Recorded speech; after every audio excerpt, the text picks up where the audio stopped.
Good afternoon. Good afternoon, Madam Chair. Good afternoon, Senate Finance, and to our guests. Welcome to our hearings. Today is Wednesday, March 29th. We have a number of bills before us this afternoon, and I wish that I could read in order and tell you all how the day is going to go and flow. But what I will tell you is that we're going to try to take our colleagues as they arrive. We do have a few special instances where we may have a chair come in and have to jump them in front of some of you so that they can get to their business back across the street. We also have members that are presenting bills across the street. So if you see people coming and going during your hearing, we mean no disrespect. We're just doing the people's business, and this is how it works at this time of year.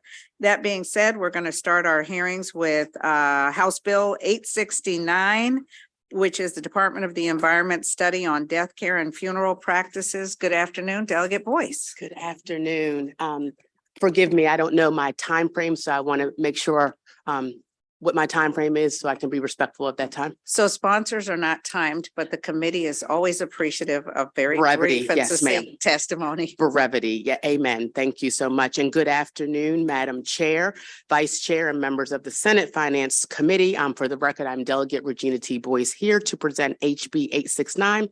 Department of Health Environment Study on Death Care and Funeral Practices. And before I kind of dig in, I want to briefly talk about where this bill came from, because it's a bit morbid, I think, when we have to think about it.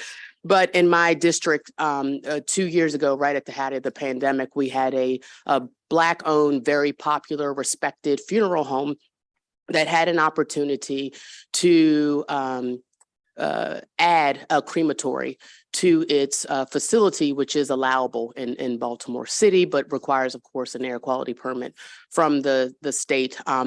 It caused a lot of tensions. And what ended up happening is it ended up drawing out the process very long. Folks didn't want a crematory. They made accusations about its environmental impacts, potentially on the community, which on some hands, sure, on some other hands, not so much.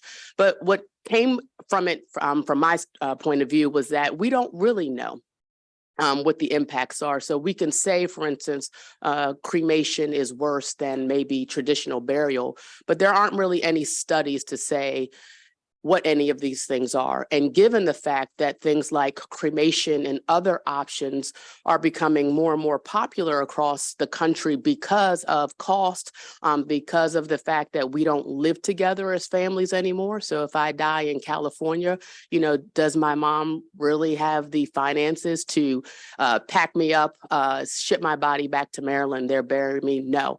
And so options like cremation or water cremation and all these other things are becoming more prevalent. But what I wanted to do with this bill, and I have been working with the Maryland Department of Environment, is to actually study what are the environmental and health impacts of each type of burial, so that individuals can have the information and therefore make a decision on their own about what they want to do. And so I want to be clear that this is not about putting one practice above another, because for many traditional or religious reasons, there are folks that either have to be buried or have to be cremated or have to be buried naturally per the religious purpose. But this is just informative, so we can say which is good and which is not good. And I just want to give an example of some of these death care practices. Of course, mausoleum burial, casket-only burial, natural or green burial, cremation, alkaline hydrolysis or water cremation, which upon reading a lot about it is probably one of the most environmentally friendly of forms of kind of disposing of one's body, because it liquefies, it becomes nutrient rich, and you can actually put it in the sewer system. I see counsel over there laughing, but it's true. It's true. It's a little weird to think about flushing your loved one down the sewer system or throwing them in a field as effluent, but these are the things that are new technologies and that are emerging. This is also when we talk about, of course, natural organic reduction, which you may also hear about. But again, it would look at these impacts based on, air, land, water, in an environment, of course, to carry out these practices, what energy is used, what chemicals are used, what materials are used. When we think about the general, for instance, funeral practice, there's a lot of folks in cars, a lot of folks going from place to place. What you're wearing in the casket, the burial, the maintaining of the lawn, so on and so forth. So anyways, and I understand that this bill touches on a topic that's not often, discussed. It's death. It's hard. It's scary, but I think it is important that, someone should know whatever best practice that they and their family want to do. And I should never tell someone what I think is best for them and their traditions, or based on now, I would say their pocket, because some of these emerging practices are also more cost efficient for a family, especially if you have someone die suddenly. Respectfully, 13 years ago, my father died in Florida, and we certainly didn't have the money, my sister and I, to pass around the hat, but we had the option per the state to have him cremated, and then he was FedExed in a nice, pretty box to us back to Baltimore, and then a year later, we were honored to take it back to Barbados and leave his ashes there with extended family. And so with that, I thank you for your time and your consideration, and I urge a favorable report. Thank you very much. Senator Reedy has a question. Sir, Thank you, Madam Chair. Hey, good afternoon. good to see you, Senator. Just a question for you Yes, sir. about this, because I don't see a lot of opposition in the testimony, but I Right. had some people reach out to me. When we get this data back, you're talking about having information. The concern would be it's then going to be used to crack down, for lack of a better word, on certain types of disposal. Yes, I've heard that fear, but considering most of the general practices are regulated here in the state, I don't necessarily see that happening. For instance, let me, I guess, put it this way. Again, this going back to our personal story here in Baltimore City, the community kept harping down on the fact that cremation was worse and it was terrible for the community. But if someone dies suddenly, the cost between having them buried at somewhere between anywhere, was it $10,000 to $20,000, and having them cremated at about $900, that's a dramatic cost and difference for a family who may not have the means or don't have life insurance or so on and so forth. So I want to continue to stress that for me, this is not about putting one above the other, but rather here are the options. And if you are looking for something that is a little more environmentally friendly or potentially cost effective, then here are the options and here are how it goes. And I think MDE was also respectfully a little worried about that. And I told them that's certainly not my intent, but they also agreed that we do need to study because of what happened in my district. And then can I ask you about the liquid? Is that, because I think there's a support for it in the panel from a group that is involved in that, which is fine. But I just, is that a similar cost to? Oh, I'm not sure. I haven't been able to see the cost of what that cost is. I don't think that's something that we do in Maryland, but I know it's something that is emerging across the country and in Europe. They call it just water cremation. It's just alkaline hydrolysis. Okay. So I'm not sure of the cost, but it's certainly not the same cost as your typical funeral. Cremation, right. Okay, thank you very much. You're Thank you, quite Madam Chair. welcome. Thank you, Senator. I see no further questions from the committee, so I've we escaped. thank you for your Thank you so much. testimony. That concludes the hearing on House Bill 869. Colleagues will now turn to House Bill 676, Delegate Wivel, Cemeteries, Pet Remains, Duty of Perpetual Care. Good afternoon. Good afternoon, Madam Chair. Good to be with you and members of Senate Finance. I'm going to continue the theme of cremations and cemeteries. I am Delegate Wyvil, and you have written testimony from Ms. Candy Warden, which states that 70% of American households have pets, and 95% of people worldwide consider those pets to be members of their family. It is in this light that I present House Bill 676, Cemeteries, Pet Remains, and Duty of Perpetual Care. The issue regarding pet cemeteries was brought to my attention by a constituent after his experiences with the burial of his pet in a cemetery in Washington County. This particular cemetery was once well maintained when it was locally owned and controlled. Since its sale and acquisition by an owner of multiple cemeteries, the situation changed. This gentleman interred his pet in the cemetery and paid for the burial and perpetual care. Upon arrival to the cemetery subsequent to the interment, he found the condition of the cemetery to be less than desirable. Destruction of headstones, unkept lots, tall grasses, fallen tree limbs, and mud and dirt everywhere. He subsequently filed a complaint with the Office of Cemetery Oversight and was advised that the office had no jurisdiction over pet cemeteries, and therefore his complaint was dismissed. With this dismissal, he was advised that the definition of a cemetery means land or structure used for interment. Interment, however, is defined in the annotated code of Maryland as all final disposition of human remains. The issue is not confined to just Washington County, as you have written testimony detailing instances throughout the state. The purpose of House Bill 676 is to grant the Office of Cemetery Oversight jurisdiction over pet cemeteries, to add pet remains to the Maryland statute, and clarify that a cemeterian engaged in the operation of a cemetery for pet remains and for which perpetual care is stated owes the duty of perpetual care where those remains are interred. Subsequent to the House hearing, the Department of Labor was asked for their input on the legislation, and they have asked for an amendment, of which I am in agreement, which adds the words "or pet remains" to the definition of interment to clarify that the Office of Cemetery Oversight has full enforcement and regulatory authority over pet cemeteries. With this, I conclude my testimony and ask for a favorable report on House Bill 676. Thank you very much. And seeing no questions for the sponsor, thank you for your testimony. Thank And you. that concludes the hearing on House Bill 676.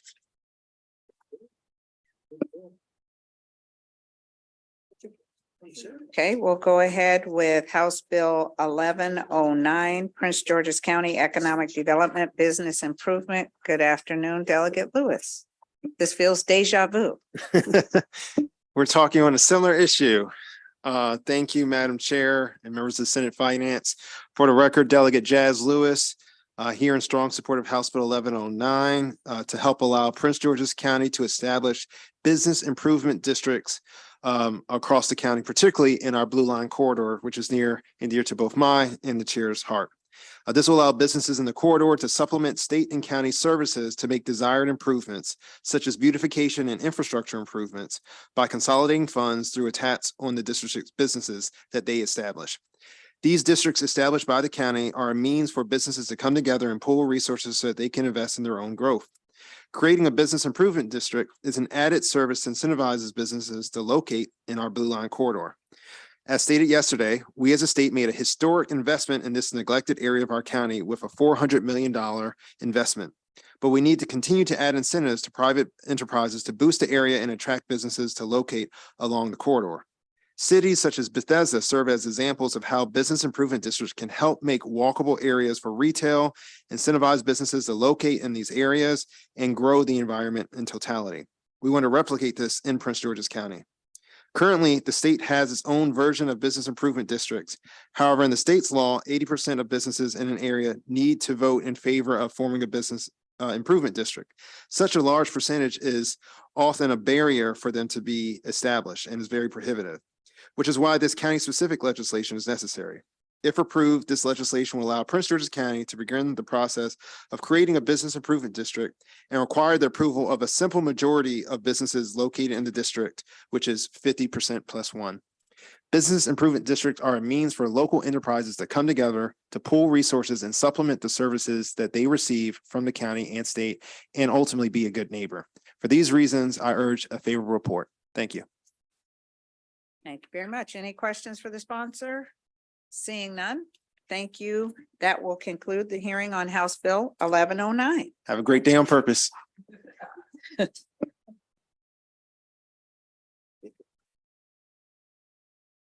Okay, so we're going to make a little adjustment to our hearing schedule. So for those of you that have been waiting, Madam Speaker Pro Tem, we're going to bring forward the chair of the Economic Matters Committee, who has two bills before us. So we apologize because these, okay, so these bills, Okay, very good. So these bills actually are full bill hearings because they were not cross-filed. So we would just invite, I think one bill you have, sir, is sponsor only. That is 1165. And then the second bill, 1000, is, we have witnesses signed up for. So you can start with 1165 and then we'll see if there are any questions and then we'll move to 1000. Thank you, Madam Chair. Good afternoon. It's good to see you. Wonderful seeing you again. Colleagues of the Senate, thank you for having me. I'll be very brief. House Bill 1165 is a technical corrections and clarifications. For the record, I'm Chairman C.T. Wilson. This is a cleanup bill that makes numerous technical changes to the Alcohol and Tobacco Commission, including updates and removing outdated references to when the comptroller oversaw the ATC and replace it with the executive director of the ATC, as well as makes changes to specify the ATC's current enforcement and regulatory authority over alcohol and tobacco in the state, repeals obsolete references to alcohol beverage tax stamps. The intent of the bill is to truly correct references and properly transfer authority from the comptroller to the ATC, rather than make substantive changes, which will be in the bill I talk about next. And that's pretty much this bill. Thank you again, Madam Chair, for allowing me to present House Bill 1165, excuse me. Thank you. Any questions on this bill? Seeing none, that'll conclude the hearing on House Bill 1165. Colleagues will turn to House Bill 1000. Chair Wilson. Thank you again, Madam Chair, for allowing me to present House Bill 1000. I'm Chairman C.T. Wilson. This bill obviously has a little more substance to it. Well, I will be as brief as I can because I know it's a full bill hearing, but it's not going to be a long one. The purpose of the legislation to update provisions to the ATC as a separate unit from the former alcohol and tobacco enforcement responsibilities under the Office of Controller. Bill extends a number of provisions currently to extend alcohol to tobacco and other industry in Maryland. The provisions include anyone who wants to import or transport tobacco in the state will need a common carrier permit from the ATC. It ensures zoning compliance criteria currently used for licensing of wine will also apply to tobacco. And under this bill, the ATC will have a comprehensive enforcement tool to conduct investigations of licensed tobacco retail premises. The bill provides the ATC with the authority to destroy as well as seize contraband and get rid of it at public auction. And finally, with the Governor's Office of Small Minority GOSPA, women-owned businesses, must contract a third party to conduct a study of wholesale distributors of alcohol throughout the industry. This bill makes substantive changes to policies for the ATC and is duly needed to successfully and deter illegal distribution of tobacco in the state. And again, this is really to deal with not only empowering our ATC, but also to deal with a lot of issues that in Madam Chair's county with the vaping and the individuals selling the illegal vape, the illegal tobacco products, claiming to be one store, but in the meantime, selling something like this. So we try to do something that would not just be narrowly tailored to Prince George's County, but give them the power throughout the state. And for all these reasons, I ask for a favor report on House Bill 1000. And I have three witnesses. I don't know how much they'll testify. It doesn't have to be a lot though, but go ahead, gentlemen. Thank you, Chair. Thank you, Madam Chair and members of Senate Finance. My name is Jeff Kelly. I'm the Executive Director of the Alcohol and Tobacco Commission, and I appreciate Chair Wilson for sponsoring this bill. And I'll just say that the ATF concurs with the bill and with the changes and the amendments that this would do. I can tell you stories about why it's important if anybody wants to hear them, but otherwise I'll just say that these are important. Each one of them is very important that it be done and is based in some actual factual things that have happened over the years. So I request a favorable report for House Bill 1000. Good afternoon, Madam Chair, members of the committee. My name is Thomas Akris. I'm the Director of the Legal and Legislative Division of the ATC. I concur with the Chairman's testimony and the Executive Director's testimony. This will be important and critical for local jurisdictions to bring zoning issues. That's one of the really important pieces of this legislation to the Executive Director for hearings against the licenses, because currently local jurisdictions have no authority over the license. It is the Executive Director. So once there's a finding at the local level, then you can come to the Executive Director for a hearing. And that's what's critically important about this change in zoning. Good afternoon, Madam Chair. Thank you for having me. I'm Jeffrey Han. I'm an Assistant Director of the Legal and Legislative Division. I have nothing to add to what my colleagues said, but I'm here for questions if there's anything I can help with. Thank you very much. Well, it looks like most of the committee is testifying across the street in the House.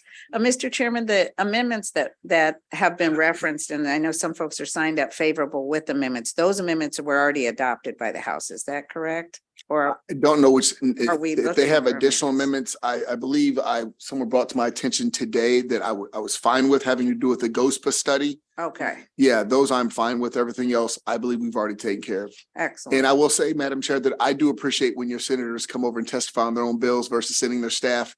Kind of shows they have a little bit of import. So I Fair enough. appreciate that, even though it obviously creates an empty room for you. Fair enough. Well, we appreciate your coming over and spending a little time with Senate Finance Thank you. and we'll move to the next Seeing panel. how the other half lives. Thank you very much. Thank you very much. And all right, we do have additional witnesses signed up on this bill. I have Kirk McCauley, Bruce Bariano, Mike O'Halloran, and Nick Manis all signed up favorable with amendments. Good afternoon. You can Good- get started as soon as you're ready. Good afternoon, Madam Chair. Nick Manis here representing the Maryland Beer Wholesalers Association. I'd like to thank Chairman Wilson and also the Governor's Office and also Delegate Barnes. We had some minor amendments on the study portion of House Bill 1000, and they were agreed to. You should have them in your possession.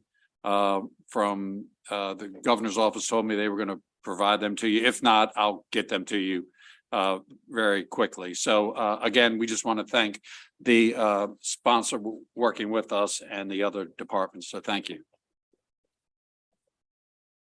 Good afternoon, Madam Chair. I'll go ahead and start off just to keep things going. For the record, Mike O'Halloran here today representing Mid-Atlantic Petroleum Distributors Association. We owners and operators of convenience stores. We are concerned, that is why we signed up favorable with amendment about language in House Bill 1000 that would give new authority for health department officials to conduct warrantless searches of a tobacco retail location. The questions that we as an industry have with these warrantless searches, are they any and all hours of the day? Are they allowed to go through employee only areas of the establishment, employee lockers, employee belongings? These are concerns. So the amendment that we would proffer would be to strike the warrantless searches provision. If not, certainly willing to work with the committee about this, but we do have concerns about this new authority that would allow them to conduct these warrantless searches. Thank you. Good afternoon, Madam Chair. For the record, Bruce Bariano. I'm with the liquor wholesalers. I would echo what Mr. Manis has indicated. We've worked closely with the chair and with Delegate Barnes on the study language, and hope you will please adopt it. I know that in conversations that Mr. Manis and I have had directly with Delegate Barnes, who was the sponsor of the amendment on the study, and with the chair, that the amendments are satisfactory. And as Mr. Manis indicated, we'll make sure they get to you. Thank you very much. Good morning, afternoon. Name's Kurt McCauley. I'm with the WMDA Service Station Convenience Stores. We signed up in favor of this, but with amendments, and like Mike, we're concerned with the warrantless searches conducted by the health department. There's no protocol for these searches in the bill. We don't know whether they're going to come at 2 o'clock in the morning. Whether they could, a lot of our owners are not at the businesses. They own 3 or 4 businesses, and storage rooms are locked up. Would they breach them lockers? Would they, bust the doors open? What is the protocol for all this? There's no, there has to be some reasoning, but we would be okay with the director doing that type of search with reason and with a set of protocols to do that. So that's where we stand on it, and thank you for your time. Thank you very much. Any questions? I do have one question. We don't have a copy of your amendments or your recommendations either, and would certainly want to, I don't know if you had a conversation on the House side about this or what response you might have gotten. So yeah, so we've shared the concerns with the chair as a mea culpa. When looking at the title of the bill, Alcohol and Tobacco Commission updates, we thought it was more of a technical bill. But during the bill hearing, realizing that there is this brand new broad authority for warrantless searches, That is when we reach out to the chair's office. I will make sure that you have a copy of the language of the suggested amendments. Thank you. Any additional questions from the committee members? Seeing none, thank you. Oh, Could you also make sure everybody in the committee? gets- Absolutely. Thank you. thank you. Senator Hayes. I was resistant because I was just going to ask later, but I should probably ask now. There was some mention of a study or whatever. Did I miss what that was? Is that part of the amendment that you all? Yes, Senator, Mr. Manis and I worked with Delegate Barnes, who was the proponent of the amendment, and with the chairman. And we've had amendments to that study, which they are in full agreement to. Gotcha. What's the study? What is the study? The studies relates to minority participation in the wholesale and Oh, gotcha. distribution network of the alcohol system in Maryland. Got it. Thank you. And just briefly, when the amendments went on the floor, I'm not saying this critically, we did not have an opportunity for any input or at least response from our respective clients. We have personally spoken to the chair and the sponsor of the amendments, Delegate Barnes. They're very satisfied with the amendments that we're tendering to your committee. Yeah, no, understood. And the testimony about in opposition of the warrantless searches, have you all had an opportunity at all to talk to the executive director to get a better understanding of what that means, or you just outright oppose them? No, we share the concerns with the director. We haven't had an opportunity to sit down and discuss them further. Certainly looking forward to that. If the committee is interested in striking the warrantless searches I'm not. provision. Maybe others might be. I mean, that's fair. Yeah, But no, that is a concern. got you. Thank you so very much. Thank you, Sure. Madam Chair. I appreciate it. Thank you, Senator. Seeing no additional questions from the committee, we thank you all for your testimony. That concludes the hearing on House Bill 1000. We're going to turn to House Bill 695. That is the Rural Maryland Prosperity Investment Fund. Madam Speaker Pro Tem, good afternoon. Good afternoon. All right, thank you. Again, this is Delegate Sharice Sample Hughes, and I am testifying today on House Bill 695, the Rural Maryland and Prosperity Investment Fund allocation of grants. The bill before you has been modified.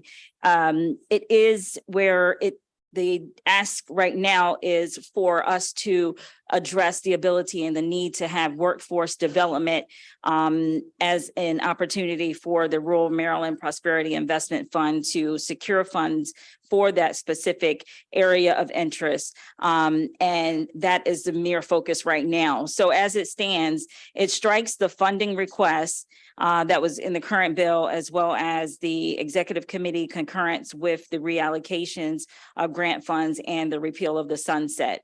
The bill passed in the House on March the 20th unanimously. Just to also give you a little bit of background about the Rural Maryland Council, it is a formula-driven grant. And with that being said, it's under the Department of Agriculture. The Rural Maryland Council, as you probably are aware, is the voice of our rural Maryland. And when there are specific areas of needs in particular, that is the entity that provides that vehicle for us to have strength in healthcare, strength in now hopefully workforce development, and many, many other areas. So the support of this bill on today would just allow us to expand that support by having cooperative development workforce at the helm and at the priority for this organization. Lastly, I'll just share that last year, the council received numerous grants, request applications, about 215 actually, totaling about $19 million. Of that, they were only able to award 84 because that's the amount of money that we could work from, that $8 million, but they certainly have stretched the dollars as much as they can. So the need is there. The need is in the communities, in the rural communities, to address housing, address broadband, address many other areas that we tend to hear of, the medical transportation needs, et cetera. And so we are utilizing the funds to the best of our abilities to meet the rural Maryland goals and needs in those areas. So today I do ask for a favorable report on House Bill 695 so we can expand our efforts in the workforce development space versus just some of the other areas that I've already mentioned. Thank you, Madam Chair. Thank you. Are there questions for the sponsor? Seeing none, we thank you for your testimony. That concludes the hearing on House Bill 695. Thank you. Thank you very much. We're going to turn to House Bill 489, which is the Residential Services Agencies reimbursement. Delegate Lewis, good afternoon. Good afternoon, Madam Chair. Good to see you, members of the Finance Committee. I'm Delegate Robin Lewis here on behalf of House Bill 489, Residential Service Agencies Reimbursement Personal Assistance Services. This bill is a healthcare workforce bill. It is a healthcare workforce retention and rights bill, and it's also a proposal that will bring the practice of residential service agencies into alignment with state law with regard to the classification of health care workers. I know this committee's heard a lot already this session about the healthcare workforce shortage. One of the most important cadres of health workers is the home health worker, the home care worker, also known as personal care aides. These are the frontline staff, the ones we claim to care so much about during COVID, who are in the breach, helping our seniors, our friends and family with disabilities, and folks in need with their personal care requirements. If you need assistance with dressing or feeding yourself, you might very well rely on a home care worker or personal care aide. This cadre of workers is almost entirely made up of women. Over 60% of these home care workers are African American women. They fill the needs at the front line, and they deserve to be treated as employees, not only under state law, but also because the state has an interest in how the dollars that we send to reimburse the agencies that hire them, how those dollars are used. So members of this committee already know that a residential service agency, or RSA, is a business that employs or contracts workers to provide home health care. Residential service agencies, or RSAs, can undertake a contract, an agreement with the state to be reimbursed with Medicaid dollars. All this bill says is that the state shall reimburse using Medicaid dollars only those home care workers who are classified as employees. This will help retain those workers. This will help ensure the quality of healthcare that's delivered to our families, friends, and constituents. And it will bring those agencies into alignment with state law. I'd like to share with you, when you turn to the testimony in your packets, you'll notice that there's a great deal of support for this bill. There are also some objections, and I'd like to address those before you now. The Maryland National Capital Home Care Association, which represents almost 100 RSAs in the state of Maryland, supports this bill. Home Centris, which is the largest provider of home health services in the state, supports this bill. Another agency called Absolute Home Health that has over 400 workers supports this bill. And the reason they do is because they find that classifying home care workers as employees is perfectly fine for their business model. Their contract with the state allows them to get reimbursed for their home care workers' efforts, and they find that it works just fine. The objections that you might read about come from a small number of RSAs, and we believe that the bill in its current form addresses not only the workforce requirements, but is acceptable to the RSAs that deliver the care. So with that, I'd like to urge your favorable support, and thank you for your attention, Madam Chair. Thank you for your testimony. Senator Ellis. Madam Chair, thank you, Delegate Lewis for this bill.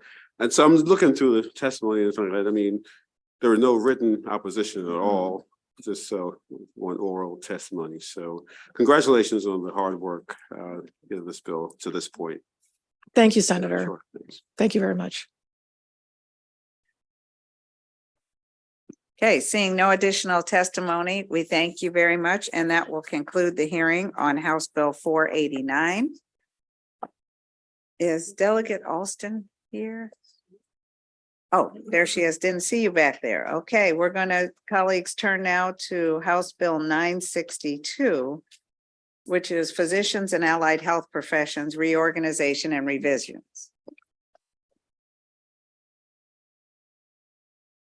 Good afternoon, Madam Chair and members of the hardest working Senate committee there is.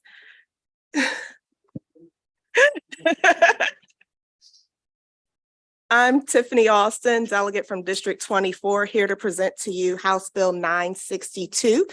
Hopefully, you've received a packet from your staff. If not, I believe it's in the back.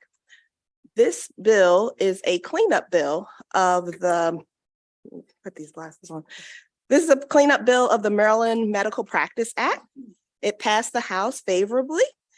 The bill does a few things. It modifies the act by consolidating redundant and outdated sections. It moves Title 15, which addresses physician assistants, into Title 14. It renumbers and reorders the Practice Act. And the purpose of the bill is to make it easier for people to use, regular everyday people to use, so they're not flipping back and forth through the bill. This bill was presented to the committee last year. However, it did not receive a vote. In the packet that you should be receiving, you have a visual outline of the bill because the bill itself is definitely lengthy. In addition, you have a chart of changes that goes through line by line with all of the changes, the sections that have been repealed, and where those are being moved to. There are no substantive changes to the bill or to the code. So it's simply to clean things up, make it easier, reduce the amount of paper we're using to print these books, and hopefully we will get a favorable report swiftly as possible from the committee. And if you have questions, my wonderful expert is here to answer all of them for you. Thank you. Thank you, Delegate. Are there any questions for the sponsor or her wonderful panelists? Okay, seeing none, we thank you very much for your testimony and your presentation on House Bill 962.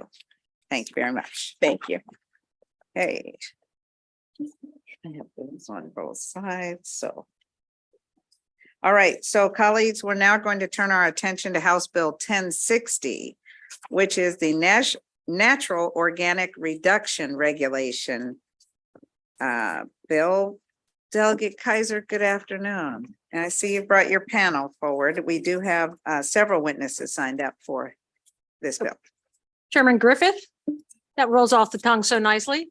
It's so good to see you and good to see some members coming back in. And certainly it was for this bill, because this is a more unique piece of legislation that I've offered or have seen in the General Assembly. So thank you all again to the esteemed members. I'm here on House Bill 1060. It's called Cremations Natural Organic Reduction Regulation. I think many of you have met with the advocate sitting by my side and had some preview of what this legislation might mean, but let me just say a little bit. This bill would add natural organic reduction as another choice for Marylanders that they would have after death, providing a sustainable alternative to either cremation or burial. I'll just briefly describe the process. Natural organic reduction gently transforms human remains into soil in 4 to 6 weeks.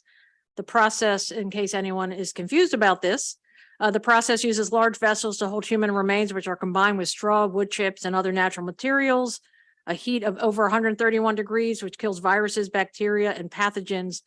And to be clear, despite what may have been said by others, no chemicals are used. And that's certainly in contrast to obviously the embalming that is used for a lot of people with burial. There's a lot of savings in fossil fuel emissions, land use.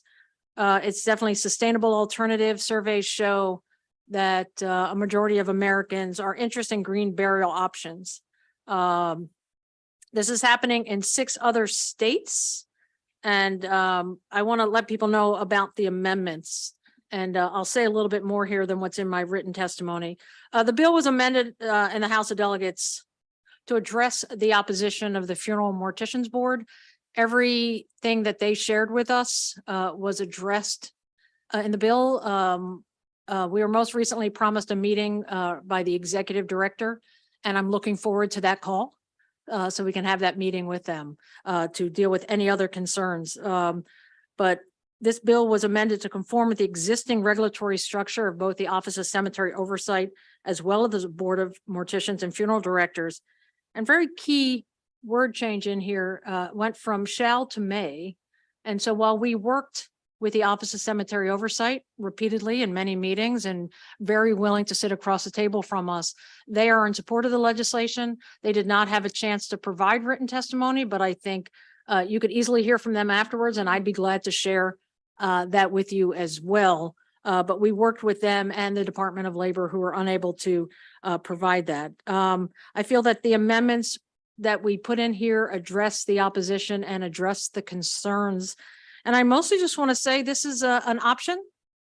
As I discussed with the good senator this morning, Senator Kramer, I plan to be buried in a simple pine box like all my ancestors before me. But I feel, and there have been religious things mentioned, but I feel that I don't have the right to force everyone to be buried in a simple pine box.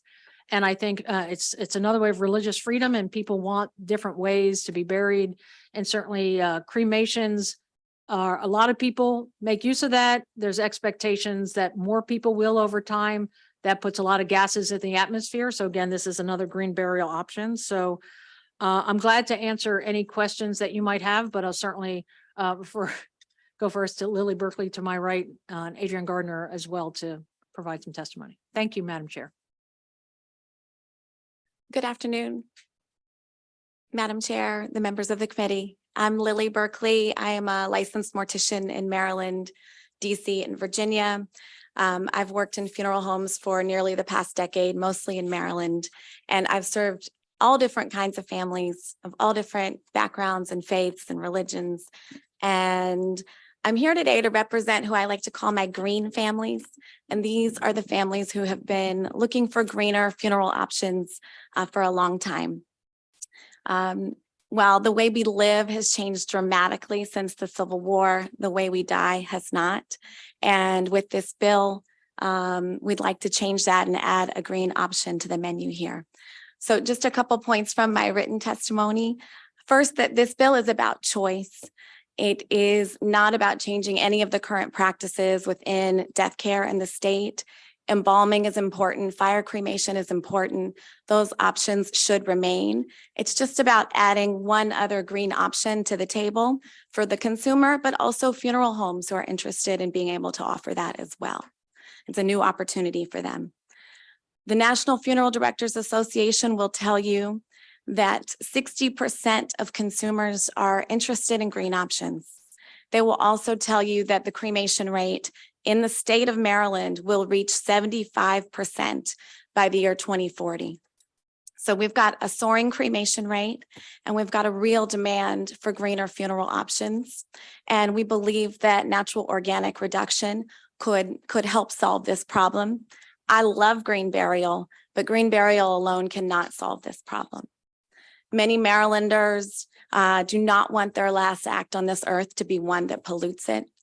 People are increasingly trying to live more sustainable lives, and I urge your favorable report on this bill so that they can have the choice to die more sustainably too. I urge your positive, favorable report on this bill. And Metro section of the Washington Post today is all about green burial in Maryland and the demand for it. Thank you. Good afternoon, Madam Chairman and members of the committee. It is a pleasure to be on this side of your gavel again, Madam Chair.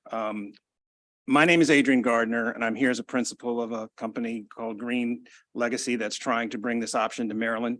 my partner that you just talked to, Lily Berkeley, mentioned it. And the reason I'm here is I was a funeral consumer about a year ago.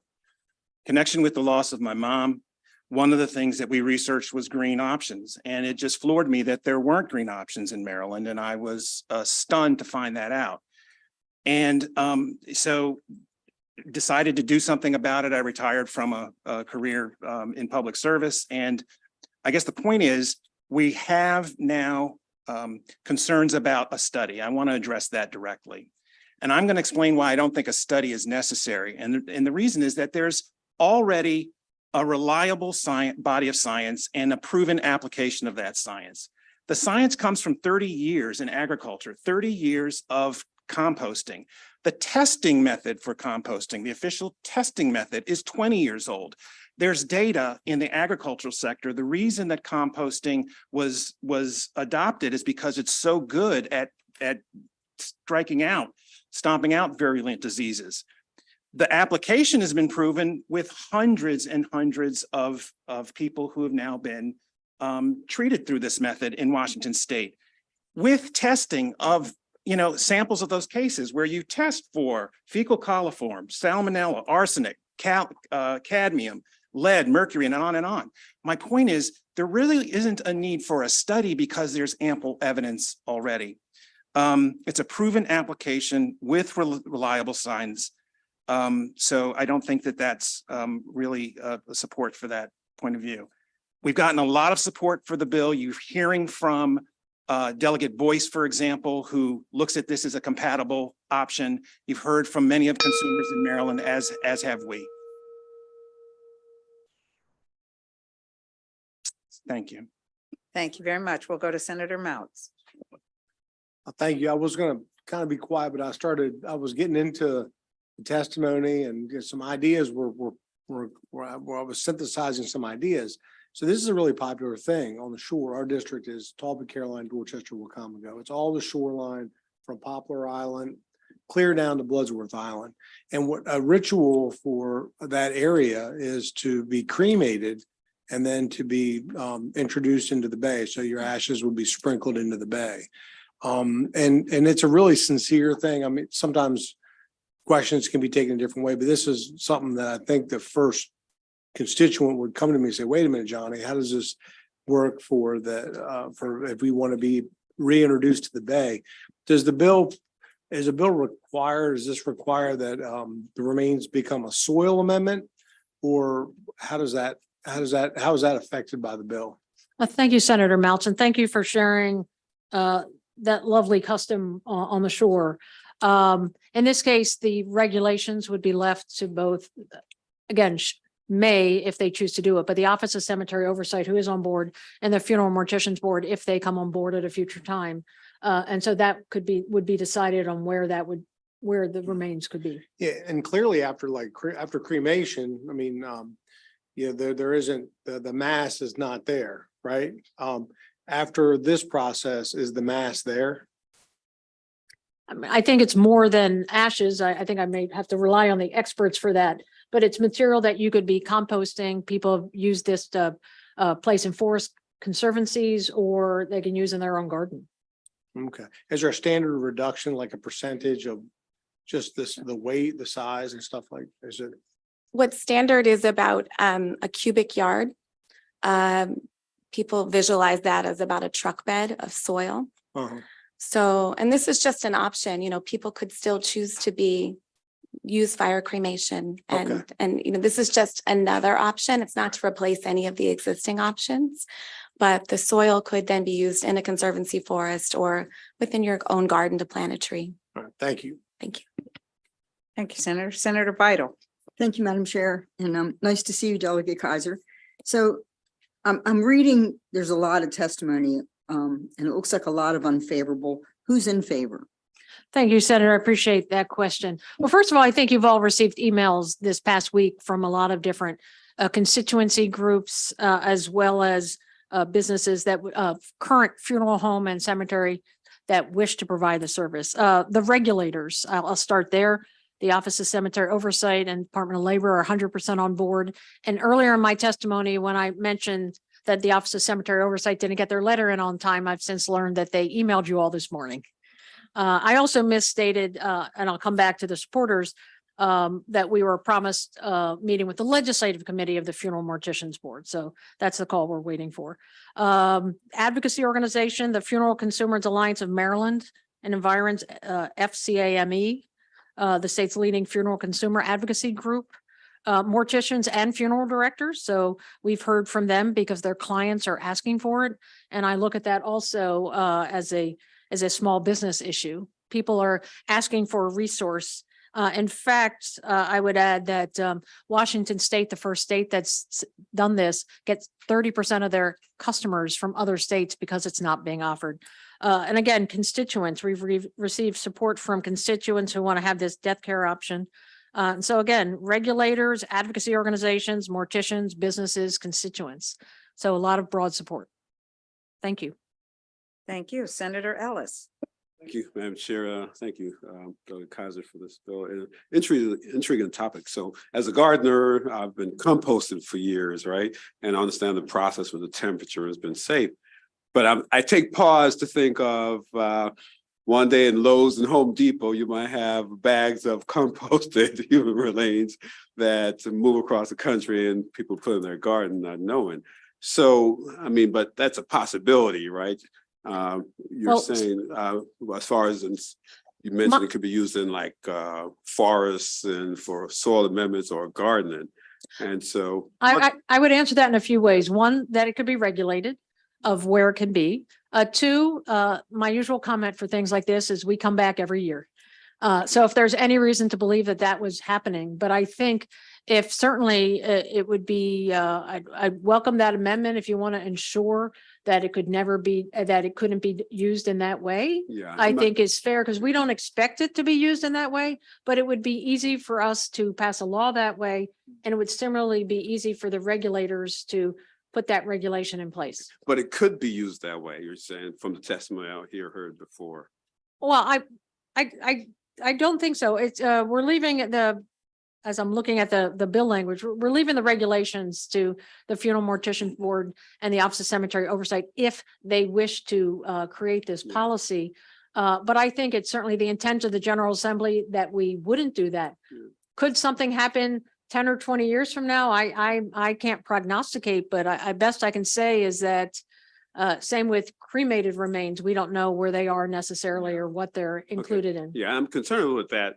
So before I started composting myself, I bought compost from the local garden center.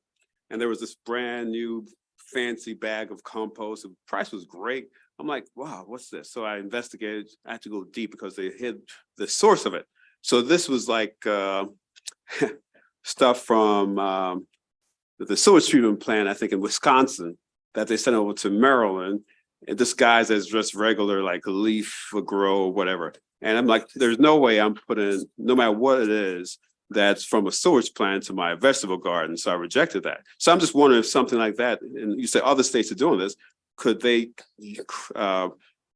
pollute our garden centers in Maryland, not knowing to Marylanders basically not having a choice? I would refer you to page 5 of the bill, line 6 through 10 that talk about the alternative methods for the final placement of that soil. So I think that would be precluded, and we could further, give you that chance in a quieter moment. We can share that with you in your office to take a look at that. Yeah, and I'll read up on that. Thank you so much. Interest of time. Thank you, Madam Chair. Thank you. Good questions. I have had vegetables from your garden, so I was getting nervous when you talked about the. Rest assured, I investigate. So thank you to the delegate and to the panel. I just have a couple of quick questions, and I don't want you to have to present the bill because you've already done that. I just want to make sure I understand, because I know you've talked about some amendments and working some things out with the board and things like that. So in its current posture, if the bill were to pass, kind of tell me what the timeline looks like for implementation. What are the next steps? Well, the bill's effective date is October 1st of this year, not surprising. And then the Office of Cemetery Oversight and the Funeral Morticians Board, as it's currently drafted, both have the options to create those regulations if they so desire. If the Funeral Morticians Board doesn't want to move forward, they don't have to. But again, the timing on regulations, I'm not sure the exact answer of that, but I'm sure it's like regulations for other legislation that we passed. Okay, so that's what I was trying to understand. If this passed as amended, it wouldn't be, November by Thanksgiving, yeah, okay. No. And then the only other question I had, and this is me being curious, and you all have offered to meet, and I've just been really busy with a couple other little bills before the committee. But what happens, for example, if someone had surgery that had maybe a hip replacement or some other kind of thing? I do have an answer for you. Okay. Can you give me a second? I had a really good answer for those kinds of questions. But if you're talking about surgery, and maybe I will have to pass this off because I'm not finding the exact answer. But in terms of drugs that are in our system and other things. And medically, sometimes like, a ball and socket. I think I'll pass the situation. medical equipment part, Go. but I will say in terms of like any medicine or drugs that any of us have taken that generally metabolizes or is excreted out within just a couple hours anyway. So that's not a concern, but in terms of Except for cannabis, which stays in the system. No, I'm just kidding. this process typically takes about a month Fair enough. to process. So Okay. So for hip replacements, knee replacements, just like in the cremation process, you take a body and you place it into the incineration chamber, which is called the retort. And at the end of that process, your long bones remain, they are pulverized and then returned to the family like cremated remains that we know them to be. In this process, the body is placed in a vessel. It's placed with organic material, wood chips, straw, and it's taking advantage of our own natural decomposition process, all of our good gut bacteria that's ready to take us down. And the process is completely natural. Your microbes heat up as they're breaking you down because of the temperature control, the moisture control, and the aeration. And so that speeds up our natural decomposition process all within an enclosed vessel. So just like at the end of the process, you come out and long bones come out and that hip would be there and it's recycled. Typically it's taken out, it's not given back to the family, although I have had a family ask for a hip back before. But in this process, it would be the same. It would be removed from the soil and recycled, and then just the remains would be given back to the family. And then the family determines what, like cremation, what happens next with this bag? That's or- right. Yeah, so that's right. Do you want? Go ahead. So typically, based on the operators who are currently doing it, about half of the families select to donate that soil to a conservation forest. And the other half either pick up all of those remains, which is about a cubic yard, for their own personal use on their own personal space. And some will just receive back about the same amount that you get back with cremation and choose for the rest to be donated. Thank you very much. And I think you answered my other question, which was how long does the process take? So thank you very much. Senator Mounts? I thought, are you already composting right now? In Washington State, they've been doing it for 3 years. Okay, but there's not currently a practice in Maryland. No, sir. Okay. Any additional questions for the sponsor or panel?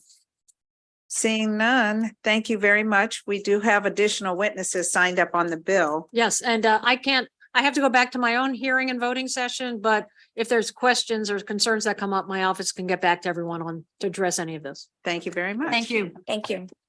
Okay, is Joyce Miller here? Okay, Joyce Miller?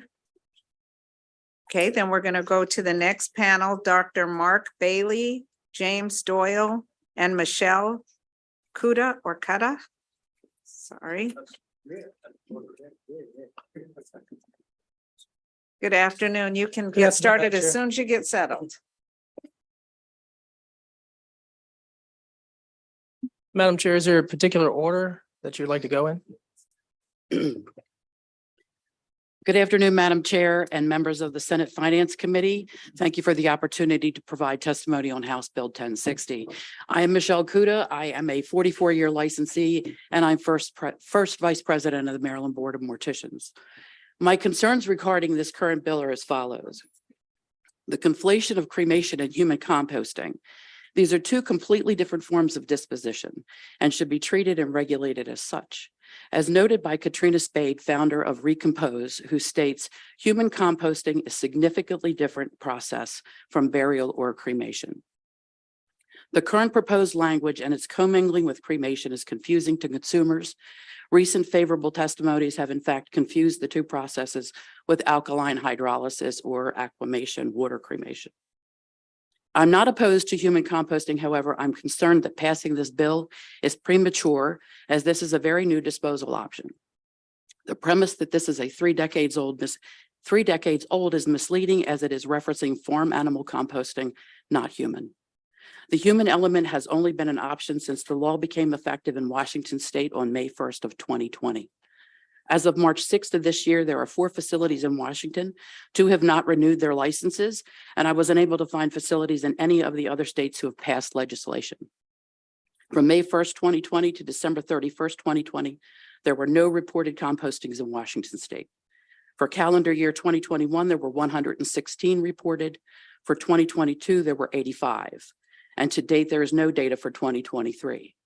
I feel strongly that 201 total compostings does not make for a sufficient or reliable study of the long-term effects and possible unintended health and environmental consequences that may arise from the scattering of the unwanted portion of human compost, which could be in excess of 1 cubic yard per deceased, the equivalent of approximately 13 bags of mulch. For these reasons, I respectfully encourage an unfavorable vote for House Bill 1060. Thank you. Madam Chair, members of the Senate Finance Committee, thank you for the opportunity to be able to speak here today on House Bill 1060. My name is Dr. Mark Bailey.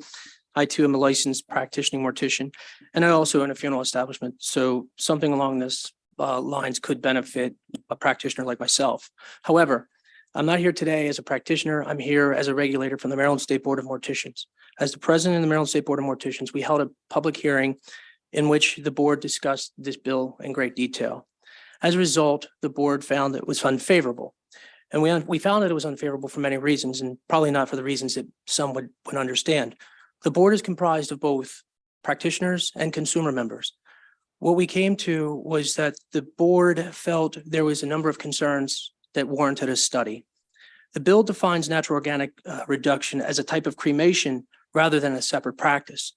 The board has prided itself in the last several years as trying to ensure not only public safety, but consumer responsibility, ensuring that the board is providing good legislation and regulations to those that we're here to serve.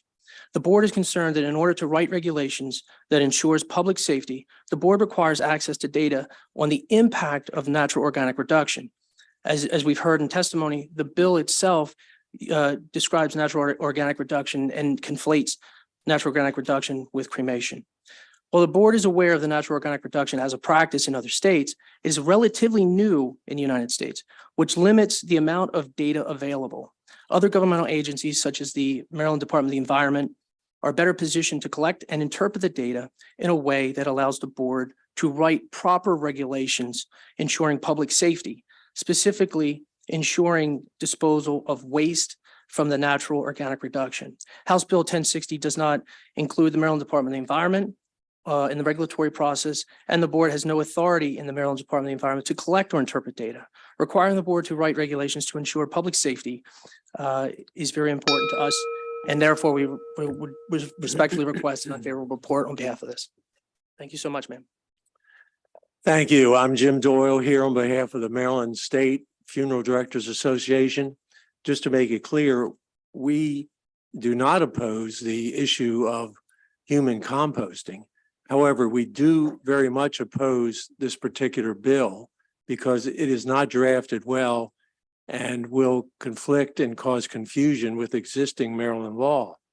What I'm specifically referring to is a law that was passed by the General Assembly several years ago, which specifically gave the right of each individual the right in writing in a legal document such as a will or an advance directive, the right to determine the disposition of his own body. Now, what this bill has done is to define cremation in two vastly separate processes. The traditional cremation process is not at all similar to this human composting process. Funeral directors typically hundreds of times a year will get in a situation, a person has died, they've left a will or an advance directive. It says they want to be cremated. That's all it says. That's the typical response. The funeral director will have no idea as to what that means. Does the person mean a traditional cremation or does he mean human composting? And the funeral director will not be able, has no legal authority to make that decision on his own, nor does the family. So the family will simply be forced to go to court to get a court order and to see if a judge can straighten out this whole situation, which will cause delay, will cause additional expense to the family, and as I say, cause confusion and conflict with the current law. So this entire bill needs to be redrafted. And in addition, I'll just say in my last couple minutes, we got a study that's going to be done as to where these things can be deposited. And we think it makes sense it's prudent to do that as well. So we would request an unfavorable. Thank you. Senator Guile. Thank you, Madam Chair. I think the panel has indicated, or at least that there's possible environmental consequences. And I'm just wondering, what do you see that the environmental consequences are? Are you just suggesting that there may be some sort of, I mean, if somebody chooses to do this and decides to use it in their garden or something later, I'm wondering what your thoughts are on the environmental consequences there may be. Senator, there's a lot of environmental consequences. As a result, we just came out of a pandemic. One of my concerns is that, as you've heard testimony on favor of the bill, one of the main concerns is that there's certain prion diseases that can't be treated. For instance, Creutzfeldt-Jakob, one of the most rarest diseases, but we see it. My concern is a Creutzfeldt-Jakob disease being spread into the environment could potentially be very harmful. And as the Senator said, he uses his composting on things like his garden. My concern is that a prion disease being unleashed into the environment by a mechanism like this, we could see a pandemic or an epidemic in a particular area that we might not be able to get a handle on. So working through the pandemic for the 3 years for the Temporary Mortuary Affairs Center, working as a licensed mortician, seeing senators still wearing a mask, that concerns me. That's my main concern, is that we could find ourselves in a situation that we might not be able to get out of. And I'm sorry, what was the, I'm not familiar with the disease you just said, or? Sure, it's called Creutzfeldt-Jakob. Okay. It's a brain disease. It's a prion disease. And what happens is it turns the brain into a spongy form, sort of what we see in Alzheimer's. Sure. And several other diseases that they're still working on trying to uncover as to what causes that. Okay. So diseases like that can't be treated. They can't be tested. And the fear is that if that's not something that we have a full handle on, by putting that into the environment, that could be problematic. HIV, AIDS, those things, still, I've yet to see any real data. And one of my main concerns as a practitioner is understanding what the data is, how it's going to affect the environment. And as Senator Hershey said earlier, he takes his cremains and puts them into the Chesapeake Bay. Now, if that is something that could be into the bay, it could be into the watershed, that could be very problematic. Or I'm sorry, was that Senator Motz? I'm so sorry, sir. So my apologies. I was sitting in the way back, so that it was in the way.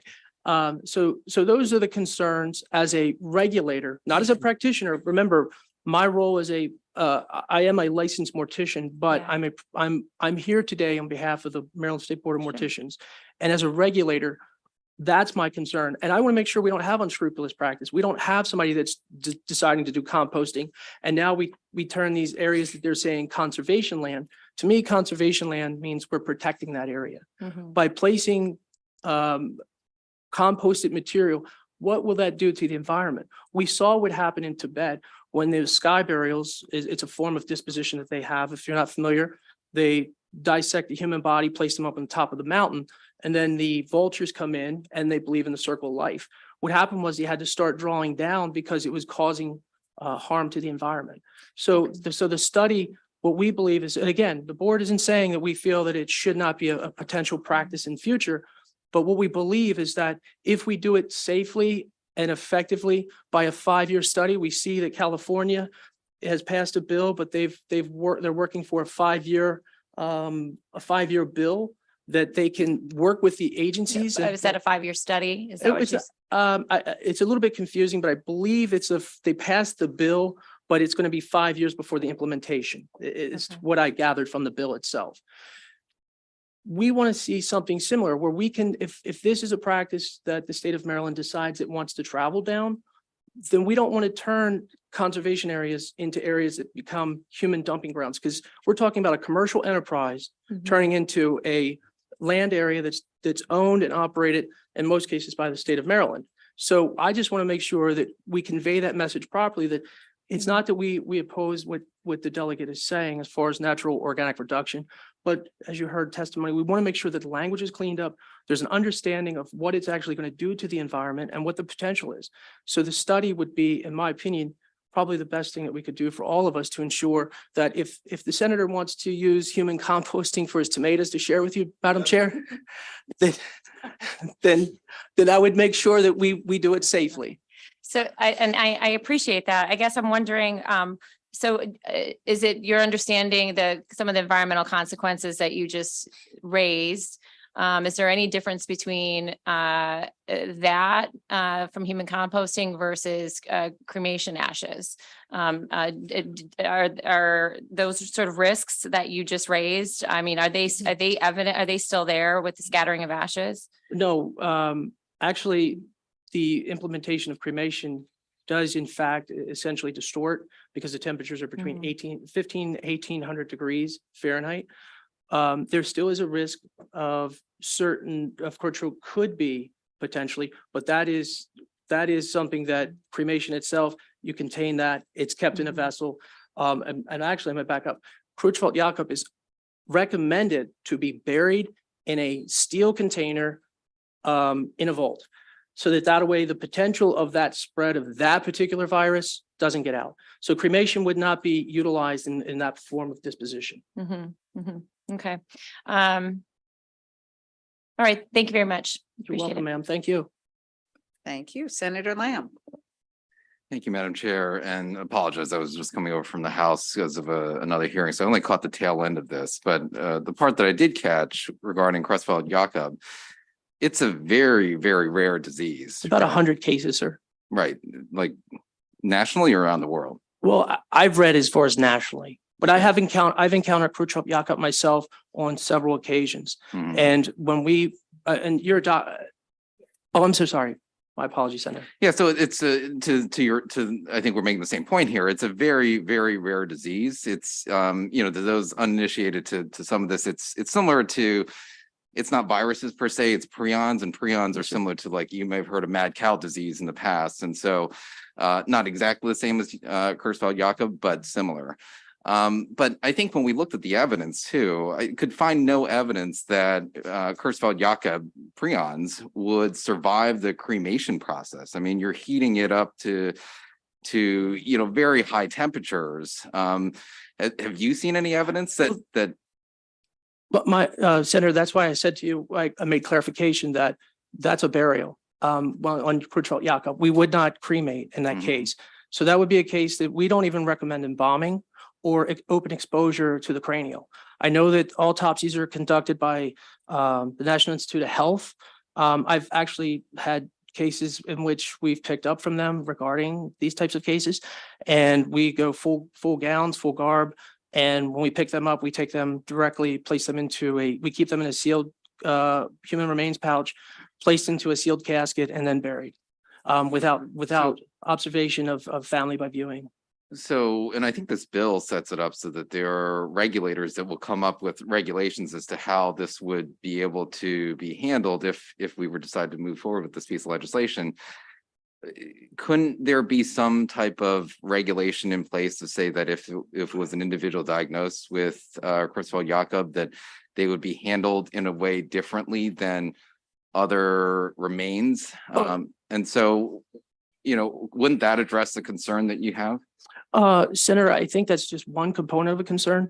There's also composting itself, which there is potential harm to the practitioners of that, which could be, and you're probably familiar with Legionnaire's disease.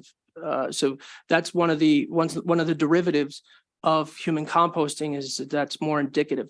So I think with the concerns of the board is just ensuring that we want to make sure that there is ample time to conduct research with professionals that are in the medical field, with members of the environmental, that we can ensure that human composting is implemented properly. Other practitioners that are currently performing in the state of in Washington and other states, where we could send members of the state of Maryland to see how the process is actually done. And we want to just make sure that if we were to implement something like this, we would do it in the most sound and safe way for public safety, so that proper regulations.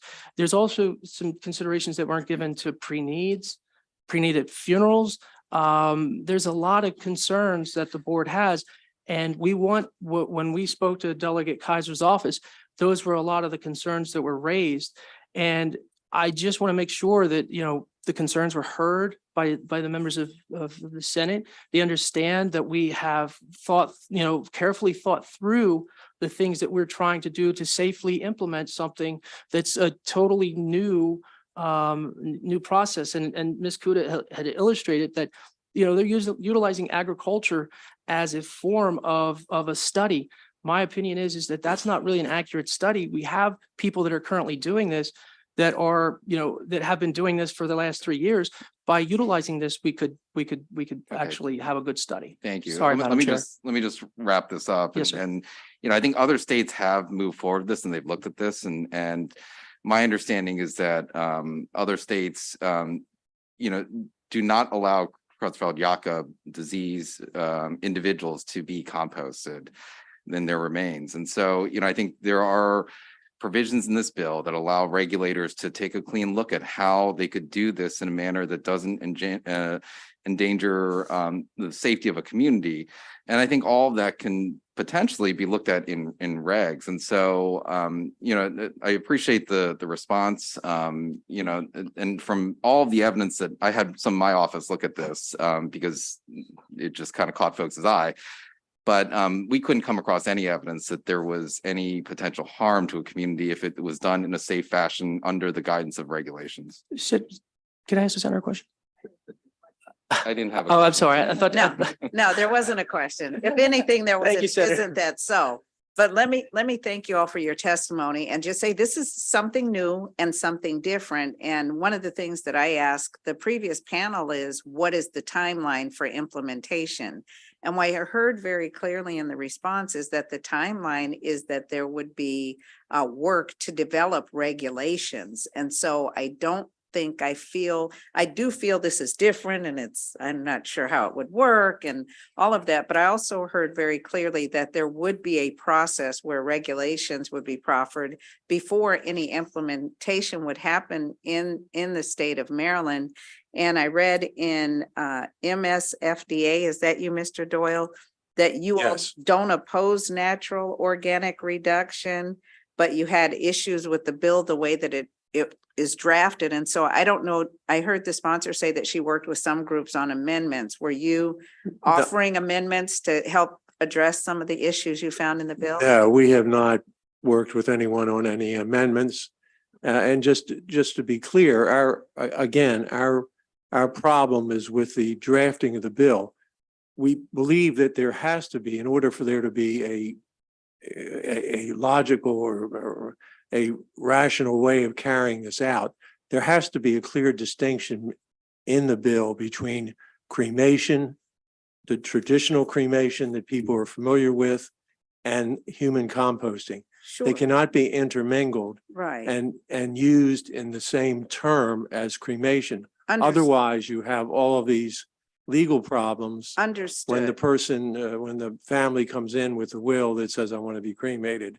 Yeah. And the funeral director says, well, what does that mean? Understood. I just felt I heard that that was a potential for an amendment because it seems like that clarification could be made. And I don't know, like I said, this is very new, but it seems like nuanced things like the way something is phrased in statute could be addressed through an amendment. But those are my comments. Senator Guile. Thank you, Madam Chair. Just to follow up on something Madam Chair just said. And so, Mr. Doyle, if this bill was made clear, the distinction between cremation and this process, it sounds as if, I think you're concerned that, in the process of disposing remains or, working with the grieving family and reviewing what advanced directives or what will says and the manner of what was going to happen with the body, with the disposition of the body, if it was clear that this is not cremation, it sounds like you may be on board with this bill then. We could be if it was a clear distinction. And again, we did raise the House Bill 896 issue because there is apparently a study that may be ongoing in terms of these environmental or health impact studies. If that is going to occur, and the bill specifically calls for that, even in connection with this process. Okay. If that is going to occur under that bill, and that bill is going to pass, then it would seem prudent and logical that you would certainly have to wait for the results of that study before you could draft a bill that incorporated all of these things into a acceptable, workable bill. And I'm sorry, what was the other bill that you said? House Bill 8? Or no, I'm sorry, 869. I'm sorry. 869. Okay. Okay. All right. Thank you. My apologies. It was across the street. Thank you, Madam Chair. Thank you very much. I don't see any additional questions from the committee, so that concludes the hearing on House Bill 1060. Thank you for your testimony. Thank you, Madam Chair. All right, colleagues, we're going to turn to a different set of bills. We're going to start with House Bill 357, which is Pharmacy Benefit Managers, Definition of Purchasers, Alterations of Applications of Law. Delegate Kipke, and you can bring your panel up with you if you like, and then we'll take it from there. Thank you. Good afternoon, everyone. It's great to be with you.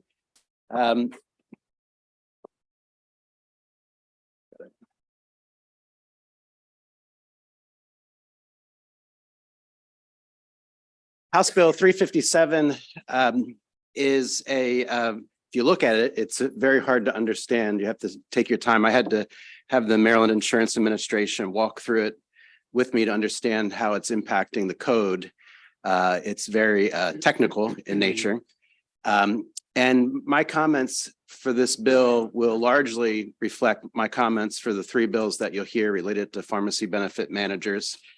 And I want to start with history. When I was elected 17 years ago, former Delegate Ted Sophocles gave me the advice to try to find a subject matter that you become an expert at and try to make it one that not a whole lot of people are interested in. And this certainly was it. And it came to me in a rather strange way. My former chairman asked me to sponsor a bill that regulated pharmacy benefit managers.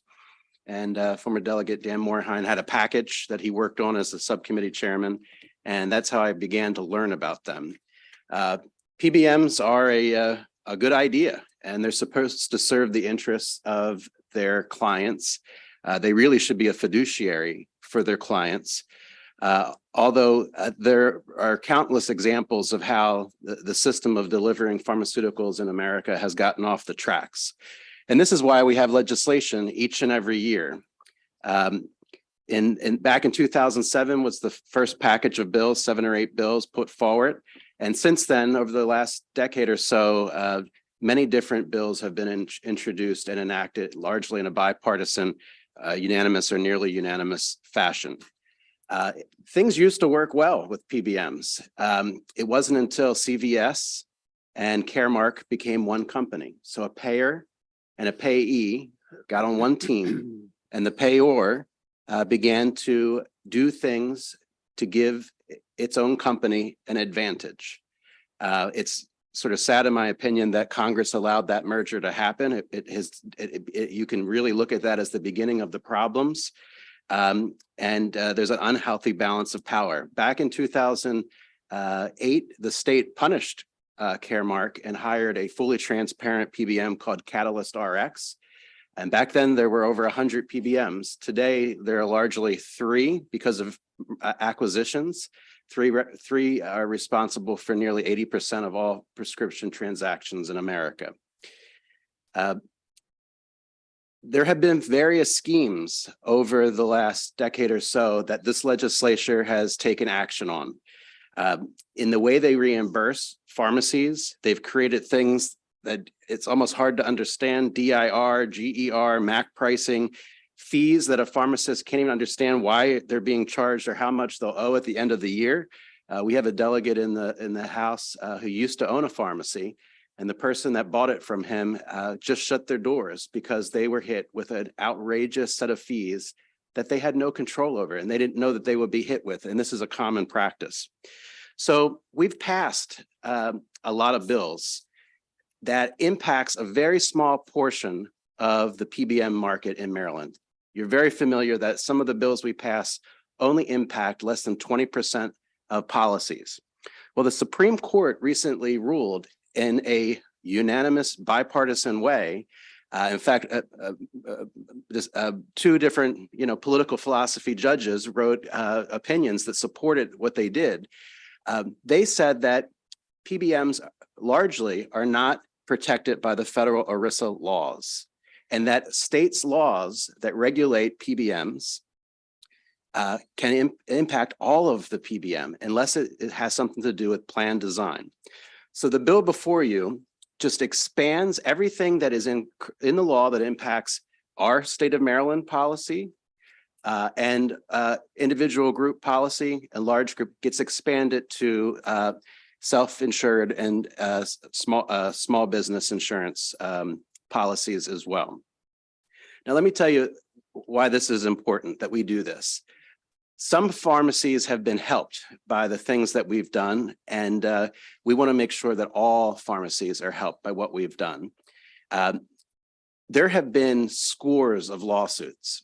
If you Google PBM lawsuits in your computer right now, you'll see that in October of last year, the people who are going to testify against this bill, including Optum Rx, had to pay Ohio $15 billion for overbilling Medicaid. In November of 2022, Express Scripts paid Massachusetts $3.2 million for cooking the books of their workman's comp reimbursement. Texas got a $166 million settlement from the exact same company. South Dakota, Express Scripts had to pay for cooking the books $8 million. The U.S. Department of Justice got CVX Caremark for $6 million.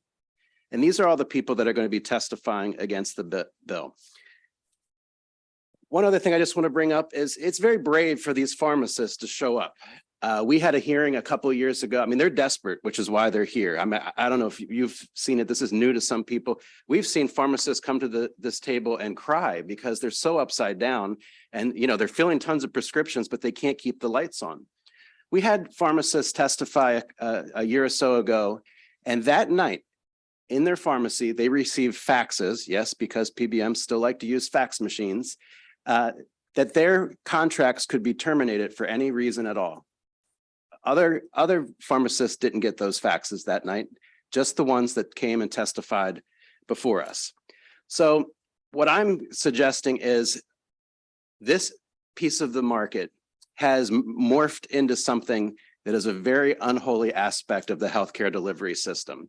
And it also impacts, from a financial perspective, it also impacts patient access.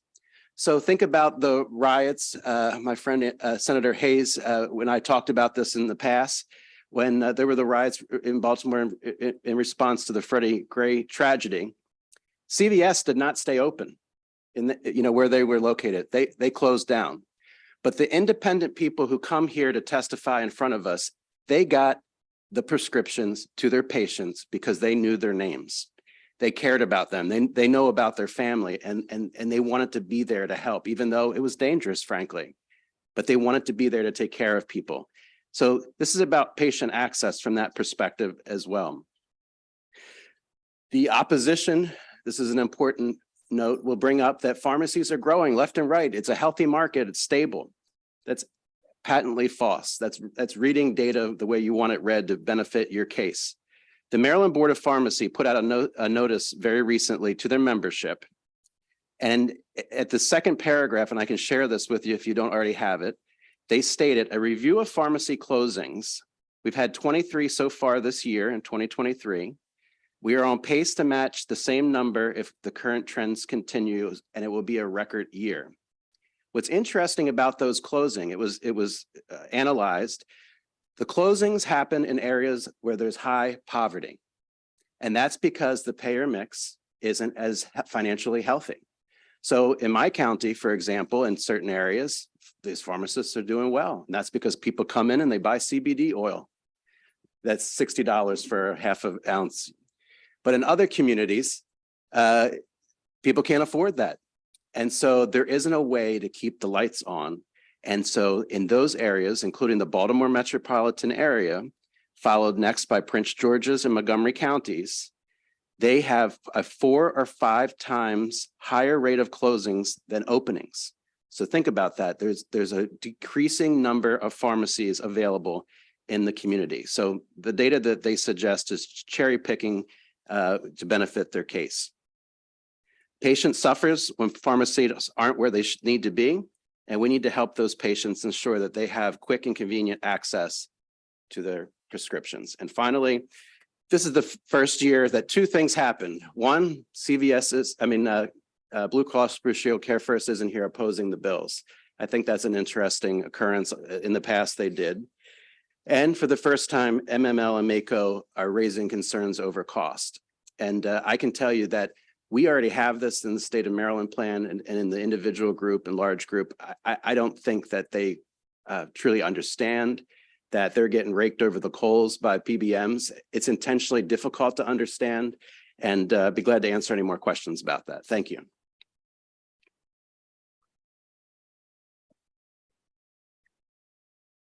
Good afternoon, Madam Chair, members of the committee. Dennis Rasmussen on behalf of Epic Pharmacies. Here today in support of House Bill 357, as well as House Bill 374 and 382. These bills have been processed more or less as a package this session. But we're in full support of 357 as amended by the House in a pretty lengthy process. I'd probably better off just to say, Madam Chair, ditto to Delegate Kippy's comments here today on just kind of a historical perspective of where we've been and what these bills do and kind of what's happening in the industry. But we had a very extensive process in the House. We had a work group that was set up. There were more than 30 plus stakeholders involved. There were a number of meetings. We had a report from the Maryland Insurance Administration. We had comments from the Attorney General. Everybody kind of moved in to be able to work on these 3 bills to see if we couldn't come up with some consensus and a willingness to accept amendments. I thought that was a very successful process. And we've come up with 3 bills. You'll notice on the House bill, the full committee is amended on. This was really a kind of a joint project by the committee and the subcommittee on insurance and pharmaceuticals. And, you know, we think it addresses an issue, as Delegate Kippy has said, the Supreme Court back in December of 2020, the Rutledge decision basically said states can regulate PBMs just like they regulate other entities like HMOs and MCOs. As long as we stayed away from plan design. So the amendments to the bill was an attempt to be sure that that occurs. Clearly under Rutledge and other court cases that have upheld Rutledge, other states are moving in this direction, and we would encourage Maryland to do the same. Thank you, Madam Chair. Thank you. Jim Doyle on behalf of the Independent Pharmacies of Maryland. We are supportive of the bill. I'll join in the comments by the two prior witnesses. I would like to address one thing that you're going to hear from all of the opponents, and that is the issue of costs. Whenever there is any chance to do any sort of reform of PBM legislation, this issue of cost is raised. Oh, the costs are going to be raised. Well, I think we ought to talk a little bit about this. What does 357 do? Well, the things that it does, for example, PBM reimbursement would have to be the same for independent pharmacies as it would for PBM affiliated pharmacies. Consumers would have the choice of pharmacies. There would be audit protections for independent pharmacies. There would be disclosures that PBMs would have to make to the purchasers before they could enter into contracts. These are common sense reforms that are contained in this bill.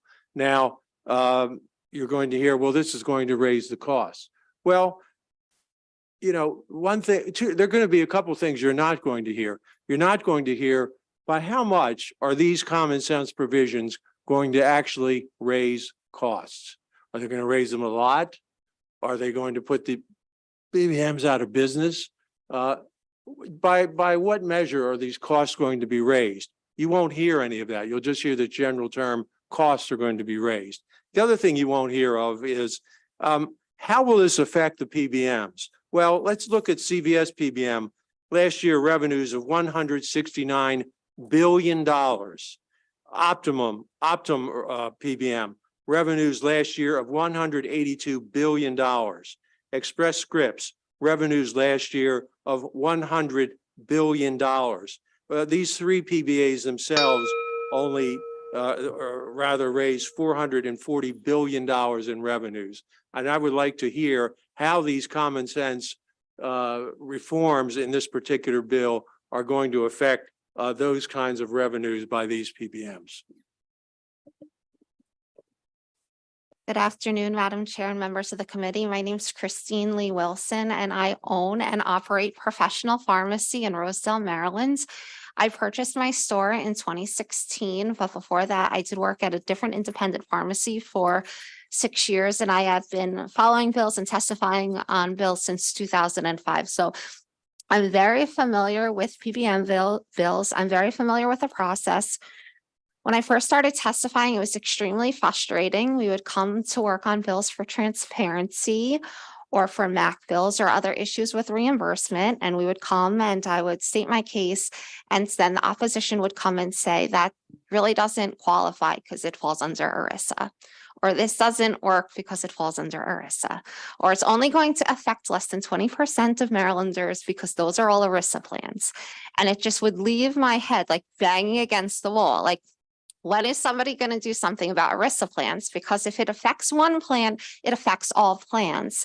If the law goes into effect to help pharmacists and your constituents, it should be able to protect all of the constituents, not just a small percentage of constituents. So that is what this bill does. There's 13 pages. It's really complex and it's hard to understand. I've been working with my colleagues on trying to understand it, but pretty much to simplify things, what the bill would allow is if a law were to be approved or enacted for, like I said, one plan, then all plans would have to respect and follow that law. Thank you. And I support the bill. Thank you very much. Senator Melks.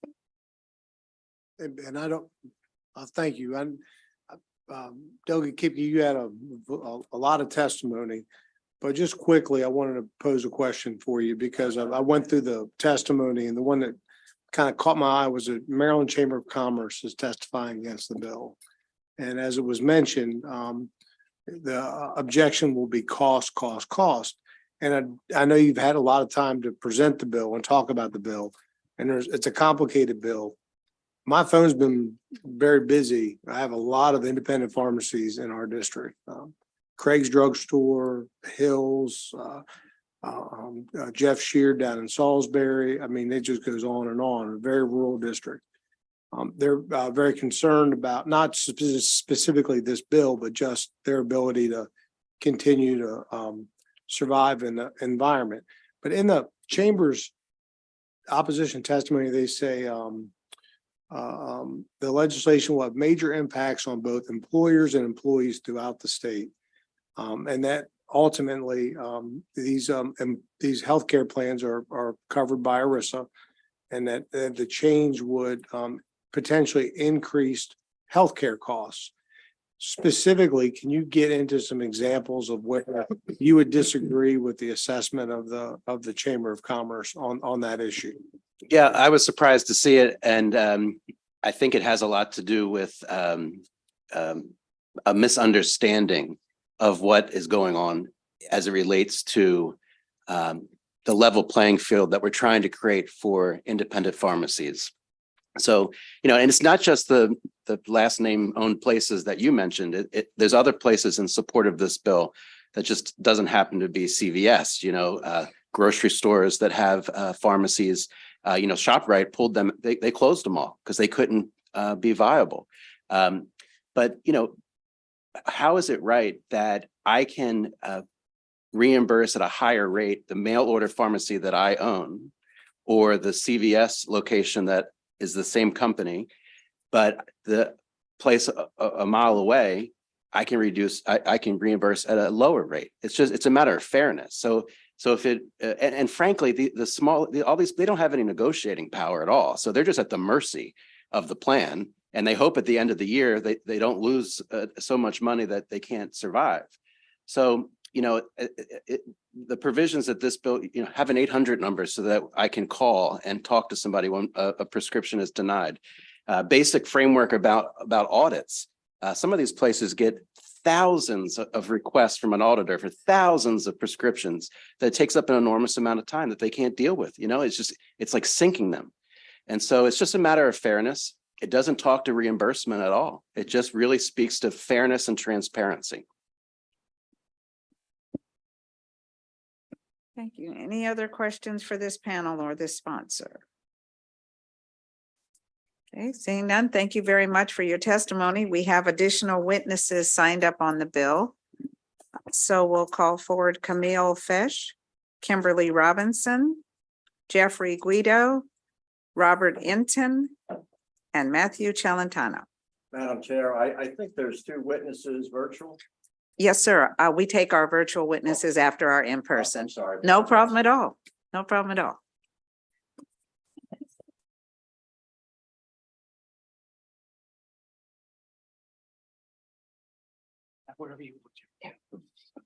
Okay, good afternoon. You all can get started as soon as you're ready. All right. Thank you, Madam Chair, Madam Vice Chair, members of the Senate Finance Committee. For the record, my name is Camille Fesh, here on behalf of PCMA, the Pharmaceutical Care Management Association, which is the National Association of PBMs, or Pharmaceutical Benefit Managers, that manage your prescription drug benefit. PCMA has 18 members, and additionally, that's not all of the PBMs that are in the marketplace.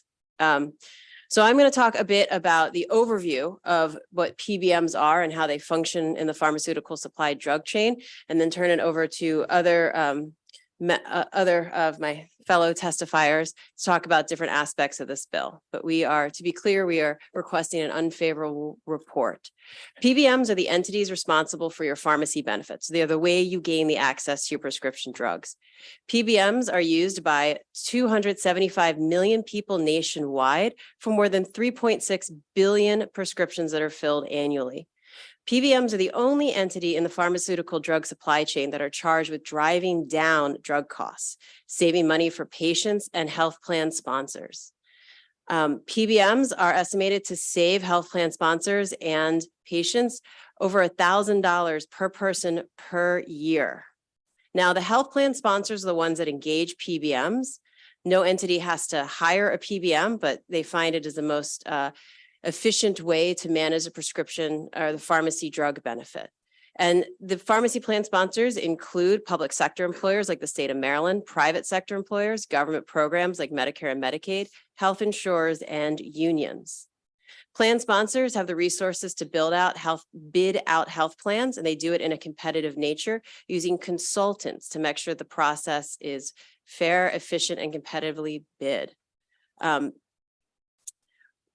When plan sponsors select their health insurance company and the PBM negotiate a contract, there are a number of tools in the PBM toolbox that PBMs use to lower costs. Many of the bills you hear dealing with PBMs seek to remove these tools from the toolbox, thereby raising costs for plan sponsors and patients. This is why you will hear from many of my colleagues today. Thank you very much, and we request an unfavorable report.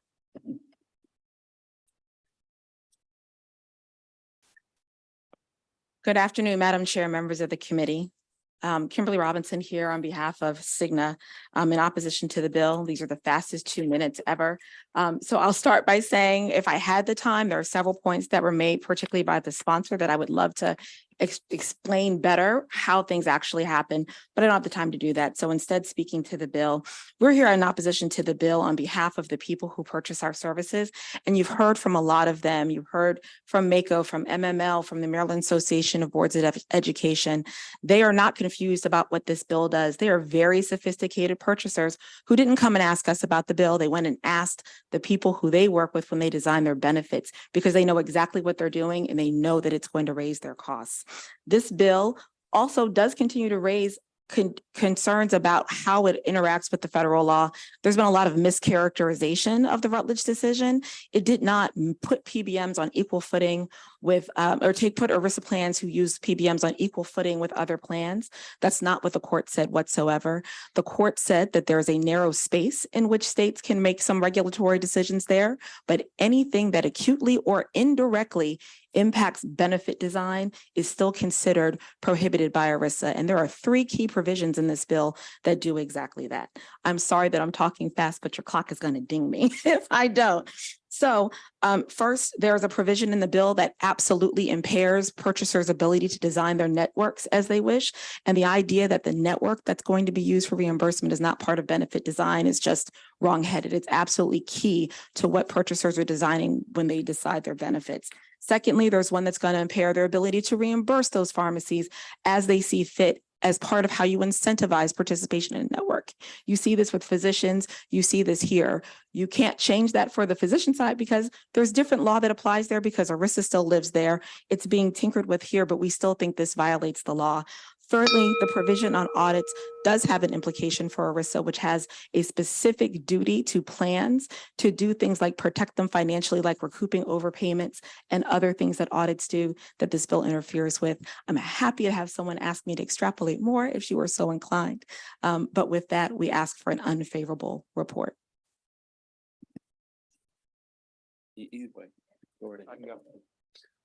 Good afternoon, members of the Senate Finance Committee and Madam Chair. My name is Matt Celentano here today on behalf of the League of Life and Health Insurers and AHIP. The League of Life and Health Insurers also includes CareFirst, who are all opposed to this legislation. For decades, state laws relating to health benefit plans, including prescription drug benefits, have only applied to fully insured health plans subject to regulation by the MIA. And plans, not plans exempted from the federal ERISA law. We understand the Rutledge decision has sort of changed the landscape, but it doesn't change the fact that proponents are now trying to mandate changes to plan design, which you heard from my colleague, what we think is a bit too far. By extending the provisions of the prior PBM law structure to self-insured plans, these proposals will restrict the opportunity for health plans to reduce their pharmaceutical health costs. This will also come as a shock to a lot of these businesses that have no idea these discussions are taking place here in the General Assembly, and they'll see extreme sticker shock if this bill moves forward. I think you're going to hear from a lot of them today, and you should have testimony in your bill folder from a lot of these businesses. To distill, I think the intent of the bill misses where the financial burden lands. That's on businesses, and we're trying to figure out design plan structures to cover their employees. This bill, they will bear the burden of these price increases. It won't be the carrier, it won't be the PBM. I just want to make one last point and then I'll move on. PBMs are a useful tool for carriers. One of the reasons is they get us better prices. And I think I've said to you more and more over the course of this session than I have in the past, that about a decade ago or so, the percentage of your premium was about 5 to 7% of your premium went to prescription drug costs. It's now over a third. If we don't use the tools we have at our disposal to keep prescription drug costs low, the whole system is going to get out of control. So we respectfully ask for an unfavorable report. Madam Chairman, members of the committee, Robert Etten on behalf of CVS Health. I've been coming in front of this committee, I don't know for how many years, to testify on PBM bills. What's unique about this bill this year is that you have unfavorable written testimony from the Chamber of Commerce, from the Maryland Municipal League, from NAFA Maryland, the National Association of Insurance and Financial Advisors, from the Maryland Association of Counties. You have from AHIP, which is the National Trade Association, from law firms, from labor unions. You have 3 different labor unions that are signed up in opposition to the bill, and one of them is here. I would also point out that for the United Food Commercial Workers Local 1994, which operates in Montgomery County, while they couldn't be here today and they missed the deadline for filing their written testimony, they are strongly opposed to the bill. Now, I think someone from MACO was signed up to testify virtually. We had an estimate as to the cost on this that we got from excuse me one second, from the Maryland Association of Boards of Ed. And for the 14,000 lives on the Eastern Shore counties and for their school systems, they indicated that the cost for them by the adoption of this legislation would be roughly $428 per student per year. When you multiply that times the number of people that would be impacted by this bill, which is probably close to 2 million citizens that have never been subject to these laws, whether rightfully or wrongfully, they never have. With a snap of a finger, with this bill passes, they will all be subject to it. You're probably talking about hundreds of millions of dollars of financial impact. To say that these companies, that MACO, that MML, that the school boards, the universities, the self-insured large companies don't have any idea how this works or what the cost is just simply not the case. My final comment is this. I'll point out that just to respond to one comment that was made, I worked very closely with Senator Hayes when we had the riots in Baltimore City, and as did CVS. Their store got completely devastated, and they reopened. I guess maybe it took a year or 2 years, however long. They immediately started to rebuild that store and put in a brand new store at the corner of North and Pennsylvania Avenue. This bill takes everything that none of these companies, none of these unions, none of these trade associations that are opposed to it ever had to consider before, ever, because it never applied to them. And now with this, like I say, with a snap of a finger, it all becomes applicable to them. They estimate it's going to cost them a small fortune. They're opposed. We're opposed. Thank you. Thank you, Madam Chair, Vice Chair, and committee members. I'm Jeffrey Guido, here on behalf of the Baltimore DC Metro Building Trades Council, our 25,000 members. We're opposed to the bill. Our health insurance premiums are negotiated in our wage contracts. Whatever we have to put into the health insurance comes directly out of our pocket. Those wages do not go into our envelope. We have to pay the health insurance on it. I've been a union member since 1973, and in 50 years, those health insurance premiums have never gone down, never. If you had a stock with the same growth trajectory, probably surpass Warren Buffett. Bottom line on this bill, I mean, when our health insurance covers not only our members, but their dependents as well. There are no exclusions. Whatever the chronic illness is, terminal illness, doesn't matter, you are covered. Bottom line on this bill is, will it decrease or increase our costs? And the answer is it will increase. And therefore, we're obligated to oppose it. And we ask the committee for an unfavorable report. Thank you. Thank you all. I think we got everyone on the panel covered, so we'll go to Senator Beidle and then Senator Guile. Thank you, Madam Chair. I think I have 2 brief questions if I can do 2. Okay, thank you. So let me start with Mr. Celentano. Nice to see you. You testified that Care First is opposed to the bill. I don't see anything from Care First in the unfavorable. Care First is one of the members of the League of Life and Health Insurers and has wanted me to make it clear that they are opposed to this bill as well. Okay, so the league is opposed and they're a member of the Correct. league. This is one of the hardest things. This is my 5th year on finance. And I think PBMs is one of the hardest issues to grasp and understand. But I can't figure out how CVS can make 169 billion and Express Scripts 100 billion and Optum 182 billion while we're closing independent pharmacies. I just don't understand why one company, one group is making so much money and other independent pharmacies who I happen to have a great deal of respect for are losing money and closing. Can somebody explain how that happened? Just one person, just one. Let me, if I could take a shot at that. I've been doing this for a while. And first of all, let me say that the number of independent pharmacies from 2013 to 2023 is up by about 30%. Same thing with the chains. We have roughly 400 independent pharmacies in Maryland. We have about 700 chains. Until the COVID, like many businesses, there were a limited number of closures. I think it went down from 406 independents or 420 down to about 400. For CVS, which I've represented for a long time, CVS is the largest drugstore chain in the country. It's not the largest pharmacy benefit manager, but it is unlike some of their counterparts that don't have drugstores. We've got basically two divisions. We have one that's a pharmacy benefit manager. We have one that's a drugstore chain. Let me just say that CVS is a Fortune 50 company. They do business all over the country. They do business all over the world.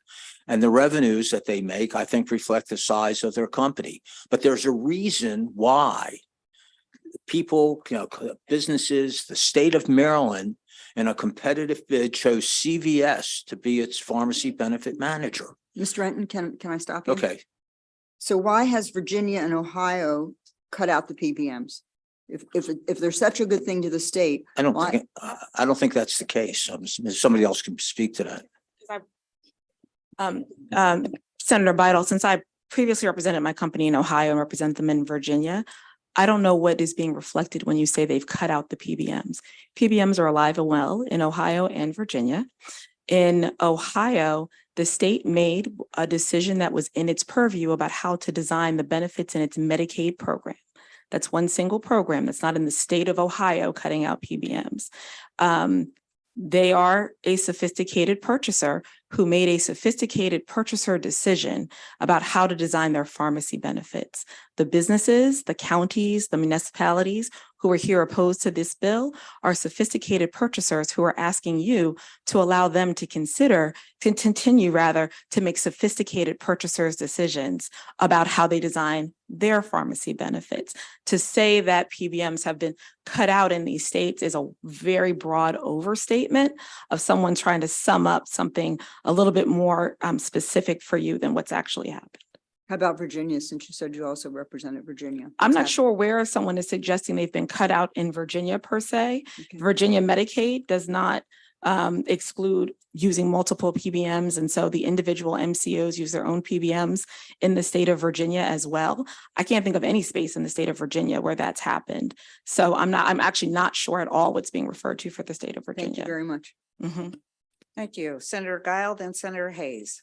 Thank you, Madam Chair. I think this is a question from Ms. Robinson. I know you had indicated that you felt like there was some maybe some misunderstanding of the Rutledge opinion. There is an Attorney General's opinion on this, though. There's a letter that we received from the Office of the Attorney General.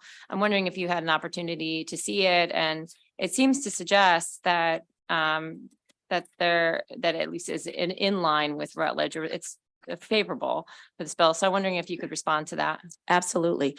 So here's the thing. I think we all agree that the scope of the Rutledge decision is that states still are not prohibited to touch things that would be considered plan design. I think where we disagree is the idea that, for instance, how a plan designs its network through which it determines or delivers its benefits, rather, is not actually plan design. It's one of the very specific choices that purchasers make, right? So when purchasers are designing their pharmacy network, they decide, is it going to be open access? Is it going to be exclusive? Am I going to use mail order, or am I going to use retail pharmacy? Am I going to do a specialty program, or am I not? All of those things are literally benefit determinations, and the way we reflect them in contracts, if we were talking about in the carrier space, they would have to be filed as part of the contract with the Maryland Insurance Administration and priced as a benefit, because each of those choices changes the premium. It changes the cost of the underlying coverage. We simply disagree that some of the provisions in these bills are plan design, while others are arguing that they're not. And so I think that's where we consider this bill to overstep the Rutledge decision. And it's where we think the state is creating vulnerability to challenge, because I don't think that there's any benefit designer, and we don't design the benefits. For the record, the purchasers are designing their own benefits, and the purchasers are contracting with third parties, not the PBM, who put out their RFPs on which we bid to design their benefits. They absolutely would say, how do you not put that in the design of the benefit? And that's where I think the quarrel is. Okay, thank you. Thank you, Madam Chair. Oh, yeah. Thank you, Senator. Senator Hayes, then Senator Reedy. Thank you, Madam Chair. Ms. Robinson, you seem pretty anxious to respond to some of the comments made by the sponsors. So I ask that whatever that response would be, that you would, if you could share what it was that you wanted to respond to. Sure. And thank you, Senator Hayes. So, you know, I have a really long history with PBM legislation in the state. I was actually at the MIA when the original bill was put in, which was in, I think, 2004. It was actually Senator Rudolph's bill originally. Delegate Rudolph's bill. I'm sorry, I'm looking at senators. Delegate Rudolph's bill when he was still on the Health and Government Operations Committee and was part of the work group that ultimately drafted the bill as it passed. And I think that there has been sort of a longstanding misunderstanding about exactly what this is and what some of these things are. You know, there was a comment made that these companies are now payers and PBMs and all these things together, and they're all separate companies. This is not something that anyone has done in a nefarious way. The reality is we live in a world where companies consolidate, mergers happen, things are acquired. Yes, there is a parent company who owns a lot of companies, but they are all separate companies. We have firewalls between our companies. We don't sit in a room and collude and have all of those different entities at the table. And I know that's a perception because people dislike what they're experiencing on the other side, but just because you dislike it doesn't make it true, right? So each of these, there's a reason why I have Cigna and why I have Express Scripts. They are literally separate companies who came together through what was an absolutely legal merger allowed by the federal government. Parts of this bill punish that relationship. It singles out companies based on their legal corporate structure and attempts to use it against them without taking into any consideration what that actually means. So you could be the best pharmacy in the country, but this bill would say if someone hires you, they can't take advantage of your services because someone doesn't like how you're organized. And I think that that's a really dangerous, slippery slope, not just for this industry, but for any industry that comes before you, if that's the way we're going to start to look at how businesses, you know, are operating. In addition, you know, there's this perception that, again, we aren't transparent. We aren't telling pharmacists how they're going to be reimbursed. We're not telling them what their fees are. And for our independents, I know there's been some issues around their transparency.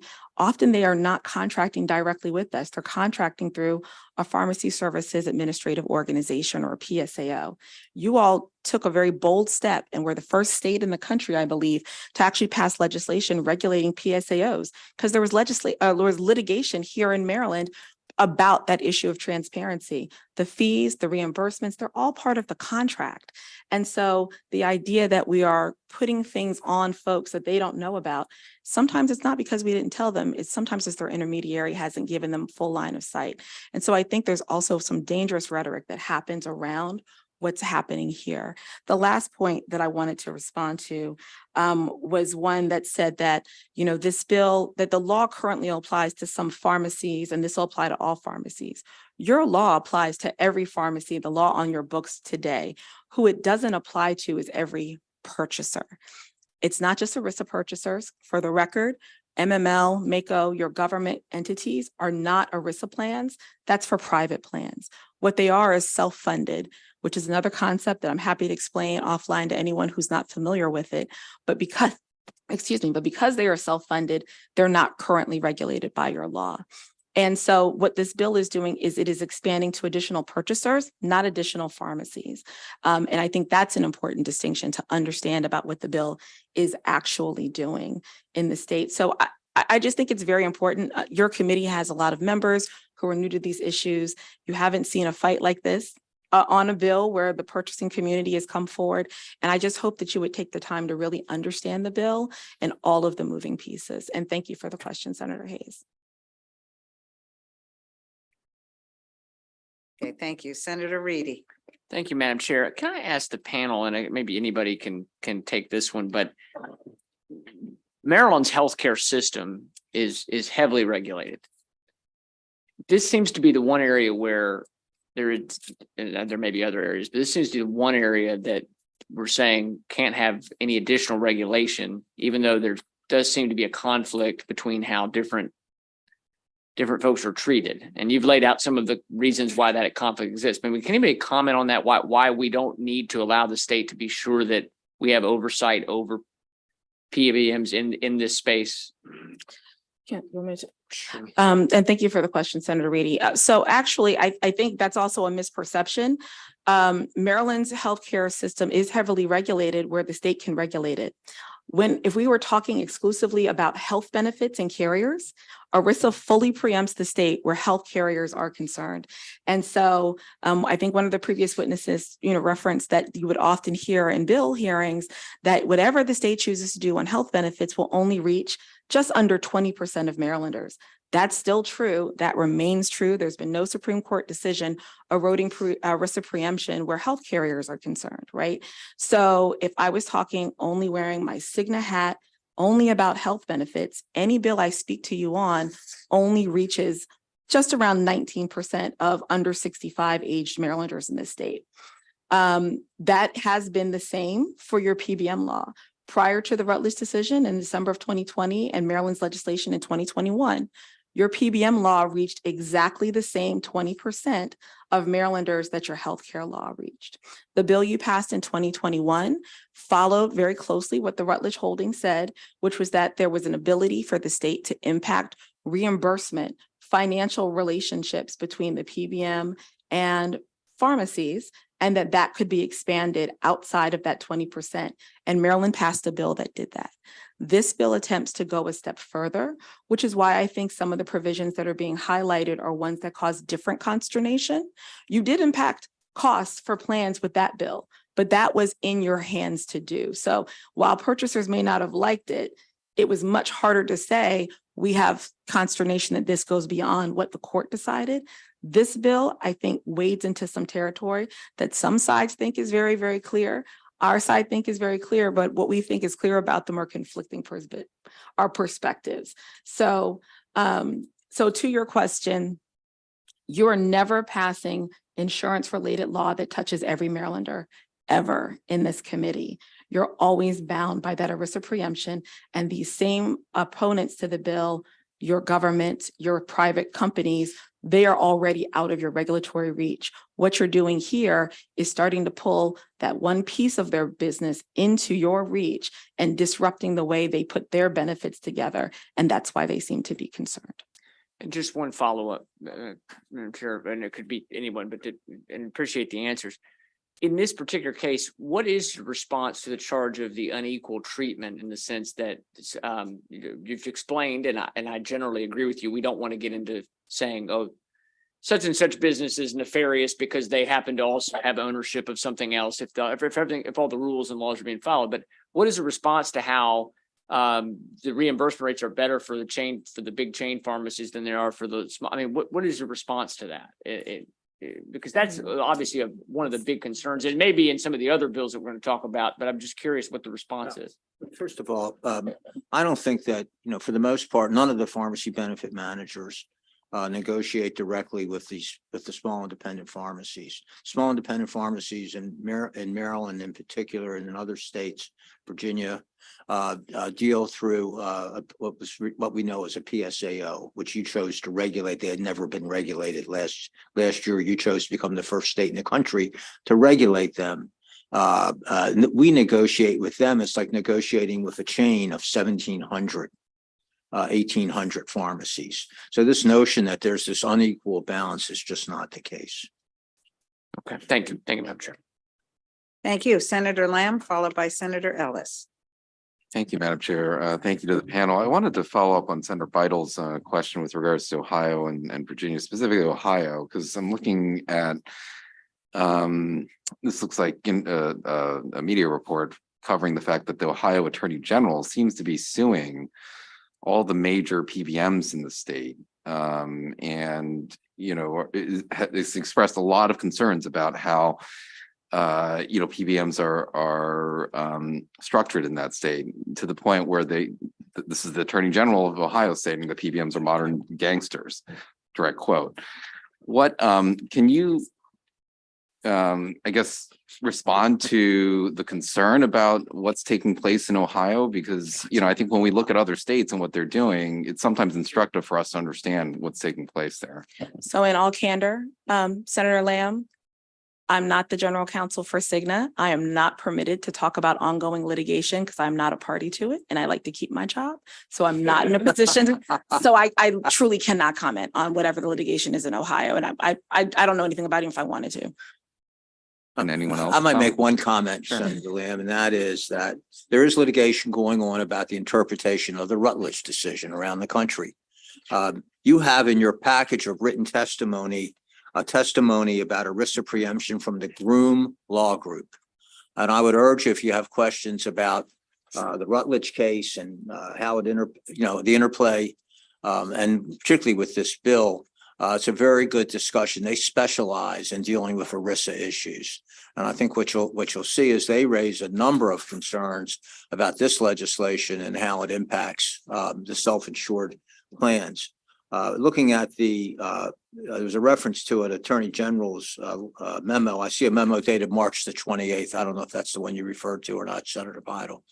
But this is something different. I'm sorry, Senator Giles. But once again, I think that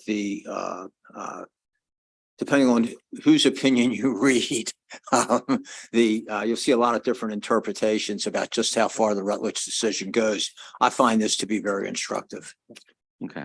And I guess my last question concerns, there was an earlier contention made that PBMs reduce costs, and I think it's possible that PBMs reduce costs, but it's also possible that PBMs have increased costs. And, even looking at some of the contentions that the Ohio Attorney General is making here, he certainly believes that they increase costs. One of the practices that I've had some concerns about with how it increased the costs is known as spread pricing. And spread pricing occurs when a PBM charges an insurer or an employer more for a drug than they reimburse the pharmacy for, and thus they're able to retain the difference in amount. That's not what spread pricing is, Senator. That's an Okay. incorrect definition. Well, let me finish, and then you can Sure. talk Happy about that. The Congressional Budget Office has estimated that if spread pricing were eliminated just in the low-income health program like Medicaid, this could lead to almost $1 billion in federal savings over 10 years. So my question then is, one, feel free to define, I'm open to seeing how you define spread pricing, and does spread pricing occur here in Maryland? So let's start with the definition of spread pricing. To try to explain this in sort of just simple terms to make it kind of very, very clear. If we were talking about purchasing something other than drugs, right? So let's say you are a retail store and you're selling shirts. There's the price that the manufacturer is going to charge you, and then there's the price that you're going to sell the shirt for, right? And that's how drugs are sold by any retailer who's selling them. We are not a retailer of drugs as the PBM. But for the plan who is going to be ultimately paying the cost of those drugs, determine what the reimbursement rate is going to be for those. They are often, in a world before PBMs, they themselves were negotiating prices with manufacturers for how much they were going to ultimately be paying for those drugs, and cutting deals with manufacturers to bring down the retail price, not the retail price, the manufacturer's price of what that drug was going to be ultimately charged to that carrier for. But when you do that on a small plan, state by state basis, you do not have the economy of scale or the negotiating leverage. We've actually heard negotiating leverage a lot. In this space, what PBMs are giving to purchaser is negotiating leverage. So if I am Cigna and I'm only buying the drugs for the members that I cover in the state of Maryland, right? If I was just a state plan, that would never compare to what I would have as leverage if I'm Cigna and I'm combining all of the members that I have across the country. Right? When I go to ask that manufacturer to say, hey, this drug the cost that I would ultimately be paying for this drug is going to be $14, but I'm going to bring this much volume your way. Will you give it to me for 10? And what PBMs have been able to do is to become, people make it a bad word, but in many industries, there's that middleman who stands in, who aggregates all of those purchasers and says, I'm going to take your collective numbers and I'm going to go to that manufacturer and I'm going to say, I'm bringing all of these prescriptions your way. We're going to buy your drug instead of somebody else's. And in exchange, you're going to give me a discount on it. What they say to the purchasers that they're doing it for is, if you were to negotiate this on your own, you would have gotten it for 14. I'm going to get it for you for 10. And what you're going to pay me is 11, because that extra $1 or 12 and those $2 are going to be the fee that you paid me. You're still $2 ahead for the $2 that you gave me. And that is the spread. The spread is the difference between the $10 that they're being charged and the $12 that they paid me. That's what spread is. It has nothing to do with what we reimburse the pharmacist. The pharmacist reimbursement is what is included in the contract that the pharmacist has with the PBM, that has its own specific formula that calculates what they're being reimbursed. The spread pricing is only a funding mechanism for the plan. And what happens when you don't do spread, because that's how they ultimately pay for our services. We aren't charging them an administrative fee or any other cost. When we do a contract, which we do, that's not based on spread. Instead, we charge them a per member per month or per member per year fee. So instead we say, for every member that you've got in your plan or every prescription that we fill, there's just a set number. And whatever that number is, you multiply it out and that's what you pay us instead. And that's your fee. So it's simply a different way of calculating the reimbursement to the PBM for the services that they're providing. It is not tied to the reimbursement of the pharmacist. That talking point, unfortunately, has has life of its own on the internet. It is not the definition of spread in any contract that a PBM has with its own customers. It's the definition that others who don't like the idea of it are using to describe it. I think we're probably gonna have to agree to disagree on that. I'm looking at articles from the Kaiser Family Foundation, which is a pretty reputable health policy source. But they're not a that- PBM. They're taking information that they're finding in other sources. They didn't interview PBMs for that article. I know what you're looking at. Okay. Thank you, Madam Chair. All right, Senator Ellis. Yeah, thank you, Madam Chair, and thank you so much for this informative discussion. Being new to finance, this is an area that's very interesting to me. If you could, really quick summary. So the pharmacy benefit manager, let's break it down a little bit. So you have a independent pharmacy, prescription, they bill. Where does that bill go? Does that go through the benefit manager? Is that the middle person you're talking about, or a middleman? And I'll take a shot at answering. The pharmacy benefit manager is what the name or the says. They manage the pharmacy benefit. No, I just wanted to really quick answer with my scenario so I can get my brain around this. Right. So you have the pharmacist, you have the patient going to the pharmacy, say it's an independent pharmacy. The independent pharmacy bills. Is the pharmacy benefit manager handle that payment? They manage they have a contract with the pharmacy and they pay, the pharmacy receives payment from the pharmacy benefit manager. If I'm speaking out of line, No, correct They me. provide the reimbursement to the pharmacy. And then on the other side of that is the insurance company. Right, well. Sometimes. Or the state of Maryland, or Prince George's County, or, Baltimore City. The self-insured or the insurance company. Right. So you have the self-insured insurance company as a payer, the pharmacy benefit manager in the middle, and say the independent pharmacist. Well, let's be clear, this isn't about, it's all pharmacies. All farm, well, I'm Not just independent, giving a it's not independent. specific scenario. Yeah. To break it down, okay?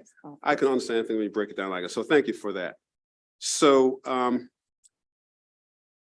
I see that, years ago, not many years ago, as a CP, I had a business, I had several pharmacists, independent pharmacists as clients. One of the big issues were, they would kick out claims, the middle person, the middle man, will kick out claims just to kick claims out just because of, say, they want to move that financial obligation to a different period of time.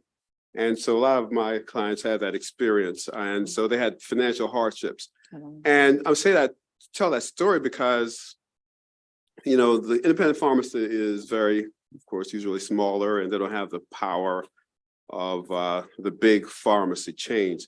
And so I'm reading the Attorney General's letter in support of HB 357. And it says that the Office of Attorney General's Health Education Advocacy Unit supports House Bill 357, which allows the state to apply various pharmacy benefit consumer protections and independent pharmacy protections to pharmacy benefit managers. So I see this generally as, without getting the weeds of all the little details from my experience working with pharmacists and general independent in the past, that it's a like Goliath versus, was the story, right? The big versus the small, and the David, thank you. I got brushed up on my Bible. Hope my children are not watching. Yeah, thank you so much. David.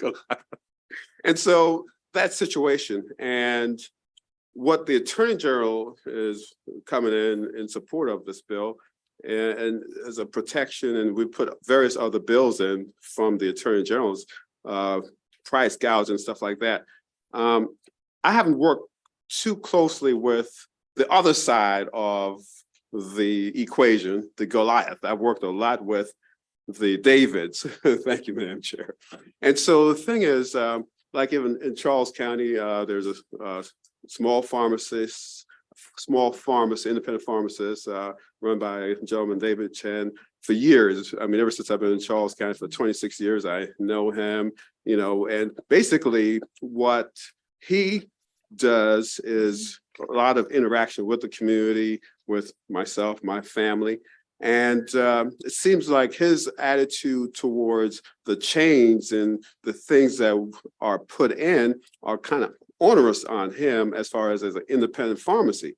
So if I would ask the question, what's your view in terms of the David versus Goliath, the big firms controlling, I think there's 3 pharmacy benefit managers out there in the country. Is that correct? Was that 3, down to 3 right now? Basically, but whatever number it is, a small number, and you have these independents especially and the big chains, but the protections are not there for the independent pharmacists who don't have that bargaining power and that strength in order to continue to serve the community, small rural communities like Nanjemoy or Cobb Island that are in my district. This bill is trying to keep those people in business to protect the smaller providers of pharmacy services. Senator, just a few things, if I may. First off, there are PCMA represents or has 18 members, and there are more PBMs in the market. In addition, as Ms. Robinson noted, most independent pharmacists do not contract directly with the PBMs. Independent pharmacists have banded together under PSAOs, Pharmaceutical Services Administrative Organizations. And the PSAOs are the ones that do the contracts with the PBMs. And some of those are owned by some of the largest companies in the country. So it's not really the independent pharmacist versus the massive PBM, if that's what you're saying. It really is the PSAOs in the majority of the cases that are making those contracts. So and those PSAOs are going into the contracts, and they are agreeing to the terms of those contracts. And with the PBMs are the insurance company that is reimbursing the pharmacy for filling the drug and providing it to the patient. So I hope that clarifies. Yes, so yeah, thank it does. So the independent pharmacists deal with the PSAOs. And the PSAO. Who deal with the PBMs. Yes. Who deal with the insurance companies or the self purchaser. Yeah. Madam Chair, can I chime in with one other thing? No, No. my question has been I answered, think we're Melissa, good. so Yep. I I'm think we're so good. thanks. Thank you so much. And just feel free to reach out to members in their For sure. offices if you have some more you'd like to add. All right, I see no more questions for this panel, so we thank you very much for your responses to the questions and your testimony. We do have virtual witnesses signed up on this bill. So we'll start with Joel Kurtzman. Good afternoon. Yeah, good afternoon, Madam Chair and members of the committee. Thank you for the opportunity to provide testimony on House Bill 357, both in writing and here with you now. My name is Joel Kurzman, and I'm Director of State Government Affairs for the National Community Pharmacists Association. NCPA represents the interests of America's community pharmacists, including the owners of more than 19,400 independent community pharmacies in the nation and more than 330 community pharmacies in Maryland. House Bill 357 repeals the definition of carrier in ERISA. It alters the definition of purchaser to include an insurer, nonprofit health service plan, or health maintenance organization, with one exception, for purposes of state law governing pharmacy benefit management companies. As a result, the bill generally applies provisions of law governing PBMs to all entities providing prescription drug coverage or benefits in the state, including programs subject to the Federal Employment Retirement Income Security Act, known as ERISA. NCPA appreciates the underlying wisdom that all PBMs should be uniformly regulated. This is aligned with federal law and will ensure consistent and fair reimbursement for community pharmacies. Please do not be distracted by the smooth talking and the classic muddying of the waters as to what represents plan design.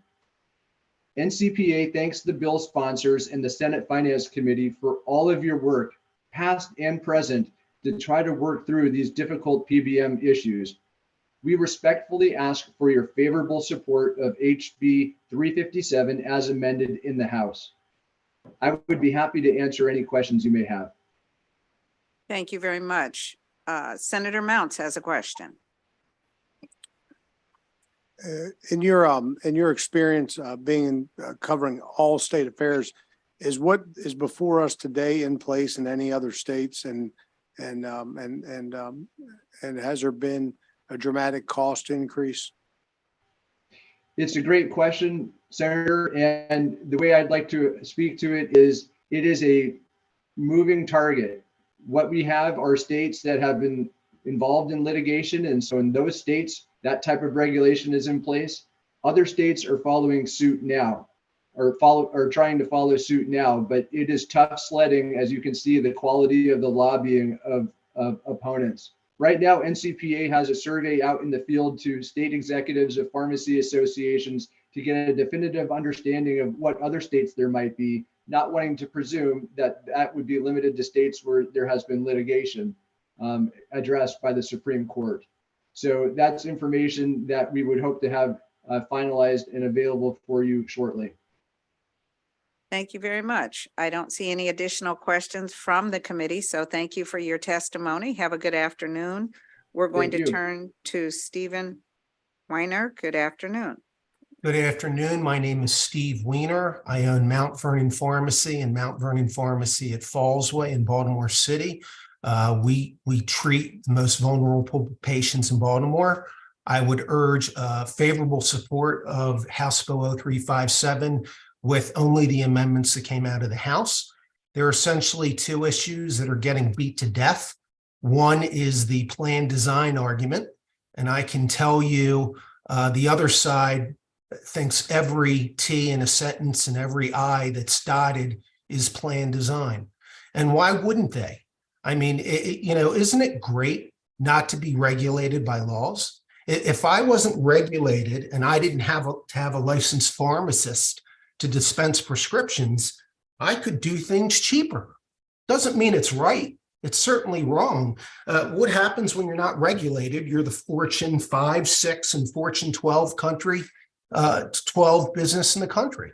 So they don't want to be regulated, period, and they'll say anything not to. Issue two is the price. And I submitted 2 attachments with my written testimony. One is a study by PCMA about state laws. And you'll see there are about bills that have been put in other parts of the country, but it's the same one-trick answer. Anything you want is going to increase cost. I also tried Chat GPT and Google's Bard, and I put in a query, hey, what increases costs for payers for prescription costs? Not once did it say PBM regulation or pharmacy, favorable pharmacy regulation for PBM. And I would suggest you do a Google search. What causes increased costs for drugs for payers? You won't see anything about PBM legislation because it's a fallacy. So I urge support. Lastly, the definition of spread pricing was ridiculous. If you ask me about that, I'll clarify it. And if you ask me about the extra expense to payers, I can clarify that too. Thank you for listening. Thank you very much. I don't see any questions from the committee, so we thank you for your testimony. And we'll move to our next virtual witness, who is Brian Hose, also signed up in support. Good afternoon. Thank you, Madam Chairwoman and members of the committee. I'm trying to testify remotely from an airport. So if there's no reason not to, I'm going to try to turn the video off so that you can hear me, because it's been going in and out for me. Can you hear me okay now? We hear you fine. Perfect. We'll go with it as long as we can. We've heard several testimony from folks of the opposition about how, you know, their definition of what is plan design is much different than what you hear from our own MIA and our own Attorney General. I would encourage you to rely on those folks, since they are most tuned in to Maryland when you look at what that definition is. My question would be, you know, if the cost was going to go up so great with this type of legislation, why didn't we hear from those opponents as to what the cost was based on the 2021 bill, where reimbursement was directly impacted? If there was going to be a cost increase, I would think they would certainly know about it by now. And if there was a true cost increase, they would have been shouting it from the rooftops. They're not. There isn't. We've heard several times that PBMs save these plans money, but at the same time, we're hearing some of the purchasers of these plans come up and testify in front of you that every year their rates go up. It never goes down. It always goes up. We would argue that the reason that these rates go up is because these companies are making hundreds of millions of dollars a year off the backs of these plan sponsors and the pharmacies, which they underpay. So we would like to bring transparency in the bills that we put in as far as pricing. And in this bill, we truly believe that protecting independent pharmacies by regulating these PBMs uniformly in this space is definitely good for patients, good for the state of Maryland, and certainly good for pharmacists. We would encourage a favorable report. Thank you very much. I don't see any questions for you from the committee, so we thank you for your testimony. Have a good afternoon. We're going to turn to our final witness on this bill, Brianna January, who signed up in opposition to the bill. Good afternoon. Good afternoon, Madam Chair, Madam Vice Chair, esteemed committee. Brianna January with the Maryland Association of Counties in respectful opposition to HB 357. Committee, you've heard a lot about the implications of this bill and the many very legitimate concerns surrounding it, so I won't repeat them, but I would like to add to the discussion the unique position of local governments. Like the state, counties and municipalities are struggling to hire and retain workers.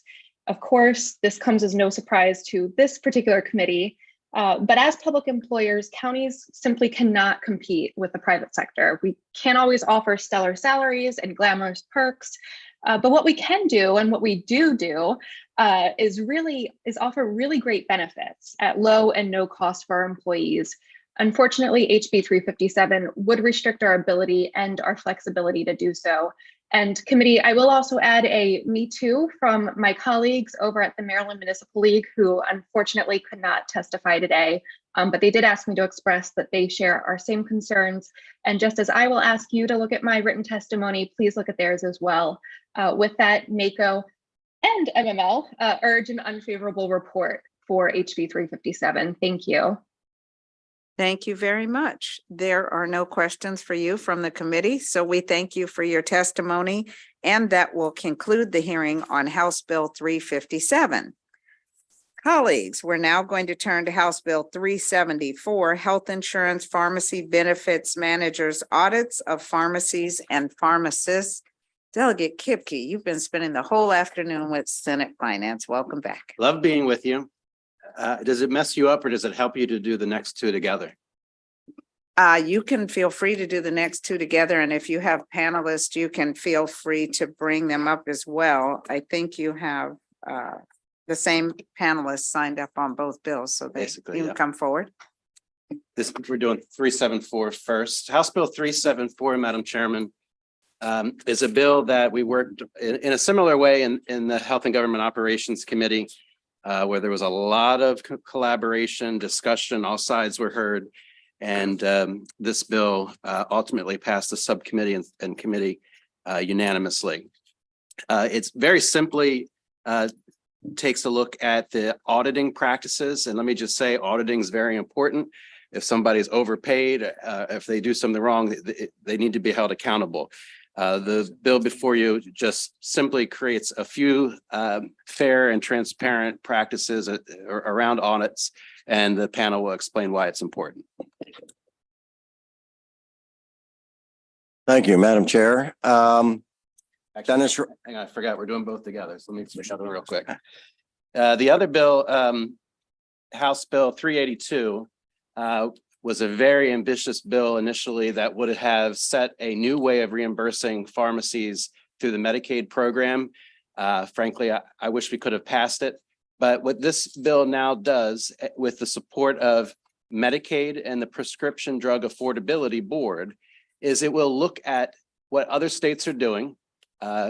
Delegate Senator Bido mentioned Virginia, it's actually West Virginia. States are moving in the direction of doing a fixed reimbursement method that doesn't rely on the PBMs for the formula. It uses a national standard, and they're saving money, a lot of money. Hundreds of millions of dollars are being saved annually by states that are moving in this direction. What this bill does is it will look at the last 2 years' actual reimbursements per therapy or drug, what the reimbursement was and what would it have been had they moved to the new model that some states are moving to, that my original bill would have moved us to. We believe, and we could be wrong, that it will show that the state could save, in other words, take out of the pocket of the PBM gross profits, wildly gross profits, and put them into the state's pocket. And hopefully we can then pass along a piece of that savings to help the pharmacists. Thank you. Madam Chair, Dennis Rasmussen on behalf of Epic Pharmacies, in support of House Bill 374 as amended by the House, is probably of the three bills that we've discussed here today. I think the subcommittee in the House spent a great deal of effort, more effort on this bill than the other two. It kind of gets involved a little bit. It tries to deal with some of the auditing practices and provisions that the PBMs have with independent pharmacy. Over the years, trying to regulate pharmacy auditing has been one of those issues that this committee has dealt with for some time. And of course, what happens over a period of time, those practices get changed. We get new practices, new attempts to look at audits. And this bill kind of represents an effort to address some of the changes that have occurred over the last several years. There's some provisions that deals with it. First of all, it adds MCOs. It does things like limit the number of prescriptions to be audited. It provides some protections on accessing personal financial records of the independent pharmacists, things of that nature. So it's, I think as an amended version, I think we really made an effort to try to address some of the concerns that were expressed by some other stakeholders.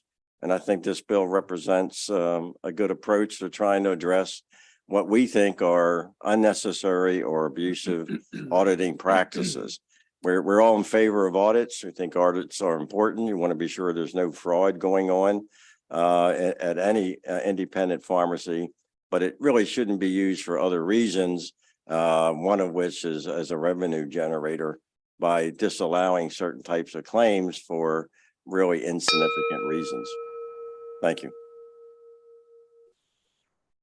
Oh, I can very quickly. House Bill 382, again, where Epic Pharmacies are in favor and support, has amended. As Delegate Kippy mentioned, originally the bill came in and said that we want to try to address the issue of pharmacists having to acquire drugs below their reimbursement cost.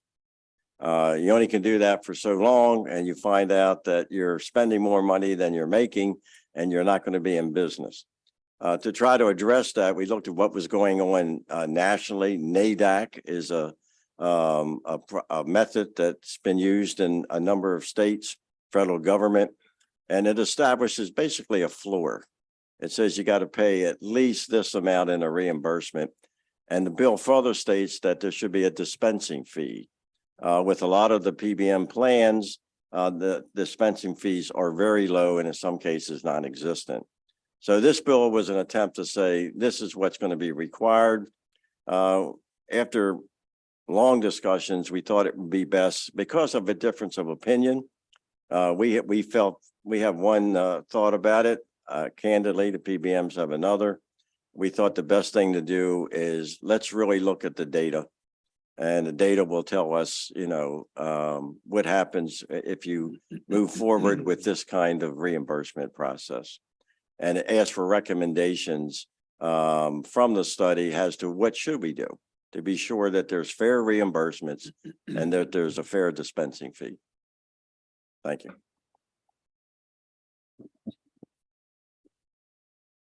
Jim Doyle on behalf of the Independent Pharmacies of Maryland. I signed up favorable as to both bills, but only to testify on House Bill 382. So I'll confine myself to that. And that's basically, as Mr. Rasmussen just said, that bill is now calling for a study to look at what pharmacies have been paid in the past, what managed care organizations have been paid for pharmacy services, and to see if there is a way of coming up with a favorable or a reasonable recommendation for reimbursement to independent pharmacies. I will add, because I think there was maybe some confusion earlier, it's going to look at, I think, a number of possible options, including the fact that two of the states, at least two of the states, have carved out PBMs entirely from Medicaid managed care. And that's West Virginia that's been mentioned. They estimated there was a savings the first year of something in the order of $54 million to the state by carving out the PBM that was supposedly saving them so much money. The other state that's doing it beginning April of this year is New York State. So we don't know, I can't say how that will turn out, but they have decided that it may be much more cost effective for the state to carve out PBMs from managed care. Thank you, Madam Chair. Christine Lee Wilson, again from Professional Pharmacy, in favor of amended bill House Bill 374. So unfortunately, I have a lot of history with audits because I do long-acting injectables. So thank you for passing that bill last year. That's awesome because I've been doing the injections. So that's a side note. So far this year, I have had 1 on-site audit, 2 virtual audits, and 5 desktop audits. So I am constantly being audited. I know the practice well. And I just want to give you one example of an audit and why I'm so glad that we're actually putting legislation into effect this year. An auditor came in, everything looked good. At the end of the audit, they give you a conclusion, you sit down with them, and he said, I only found 2 claims that were a problem. I said, okay, what were those 2 claims? So he said, well, you filled the prescription 8 times for the same patient. So right, January, February, March, April, May, whatever, 8 times. And 2 of the 6 had an issue.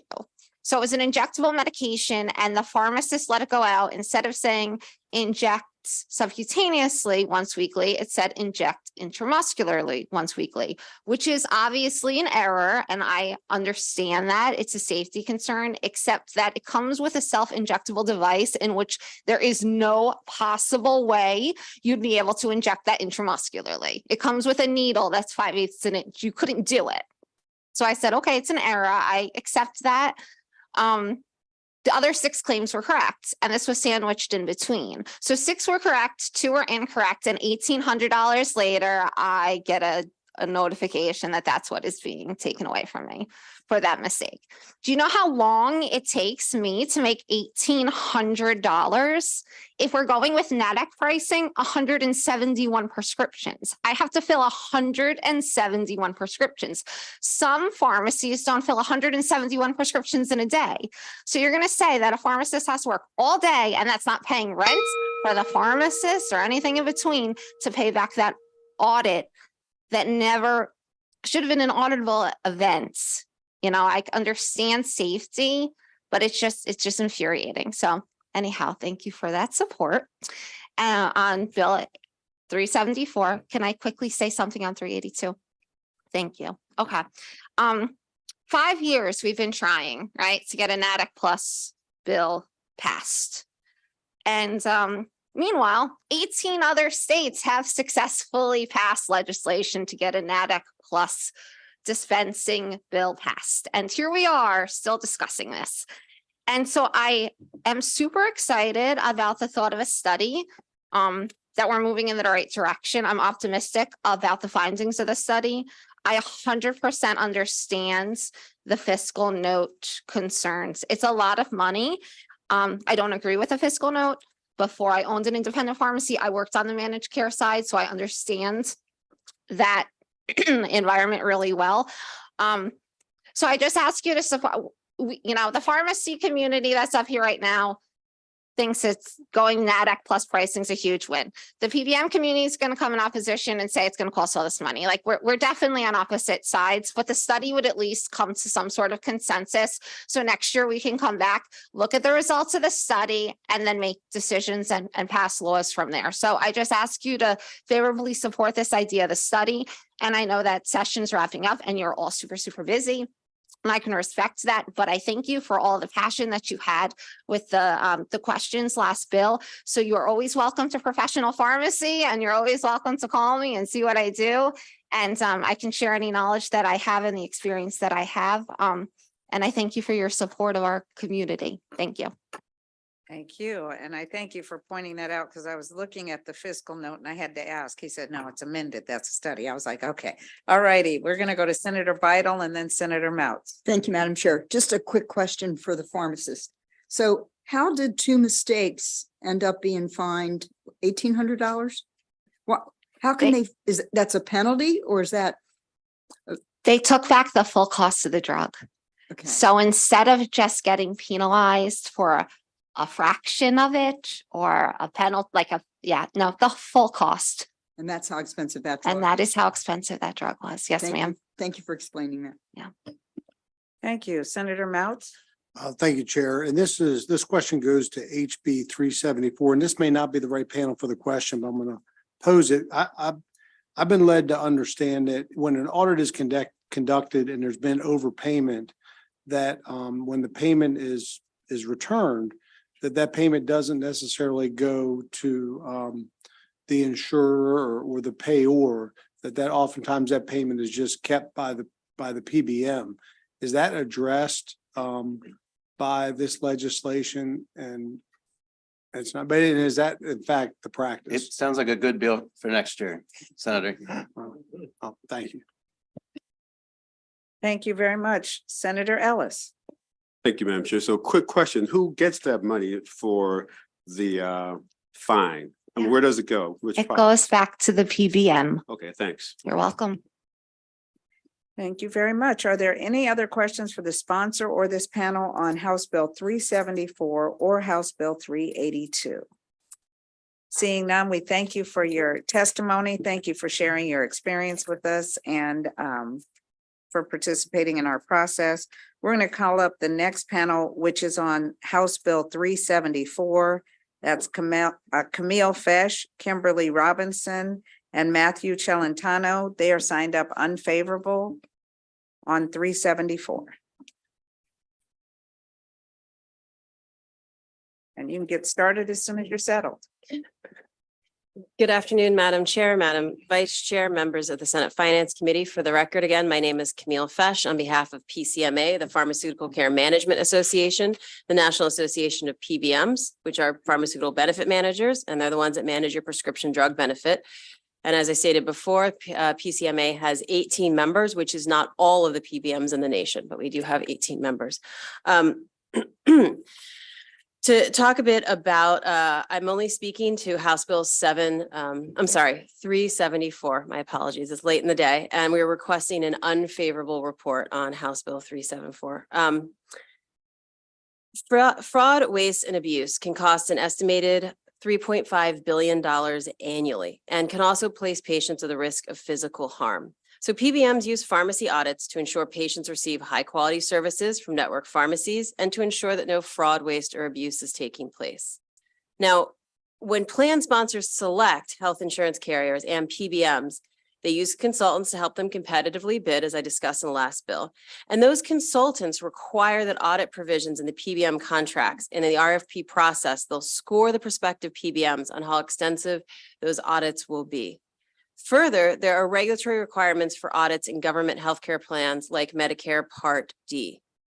So during the consultants and the health plan sponsors are requiring that the PBMs carry out audits in order to prevent and find fraud, waste, and abuse.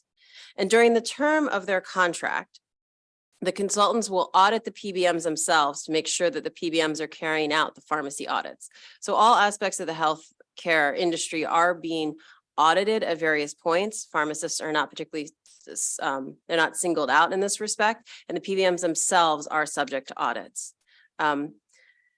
Also, the number of independent pharmacies, according to the NCPDP, the National Council for Prescription Drug Programs, the number of independent pharmacies in Maryland has increased by 17.2% during the 2013 to 2023 timeframe, and the number of chain pharmacies in Maryland has increased 8%.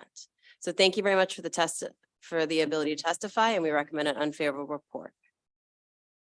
Madam Chair, members of the committee, once again, I'm Matt Celentano here today on behalf of the League of Life and Health Insurers and AHIP, America's Health Insurance Plans. We are opposed to House Bill 374 as introduced. I just wanted to point out that the MIA has the authority to financially penalize anyone that doesn't comply with the law, and they do so.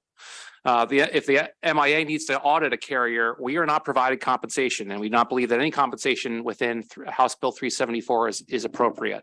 That being said, we don't like this bill, but we can live with it with one provision, and that is to remove the provision that extends to ERISA plans out of this bill. And then I think we can move forward with this bill. We don't like it, but we can move forward with it. I just wanted to make a very a point that in the audit space, the purchaser is usually the person who's asking for specific provisions around an audit, and to extend the ERISA provisions and not let them have that ability to do their own plan design is problematic for the carriers by nature. So we respectfully ask for an unfavorable report on House Bill 374 as you have it in front of you. Thank you very much.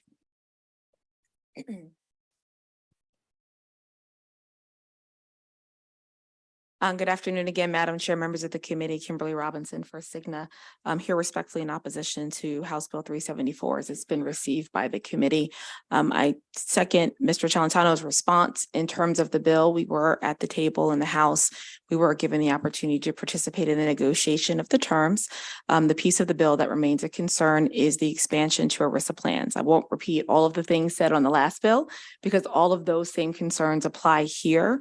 The one thing I will highlight specific to audits, and you do have this in writing, I believe, from our National Trade Association, the America's Health Insurance Plans, or AHIP, in their legal analysis, is the fact that ERISA does put specific fiduciary responsibilities on plan sponsors and those doing work for them when it comes to the money they are managing. Again, these are self-funded plans who pay every dollar of claim directly. We may get the money from them and then pay it out for them, but it is their dollars that pay it. They do not assume risk like insurance does. That's literally the difference between risk and self-funded, or insurance and self-funded is the assumption of risk. They're not having someone else assume risk. They're paying all their own money. And so the ability to audit as they require is important. There's a question of what happens for them under federal law that puts expectations on them from their fiduciary position and what the state is binding their hands to do.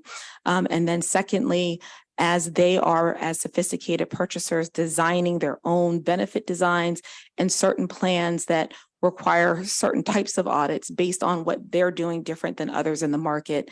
The bill may have some limitations. The ERISA implications weren't fully explored, but I think if you were to narrow the bill and start in your regulated market, traditional regulated market, we would withdraw our objections to the bill.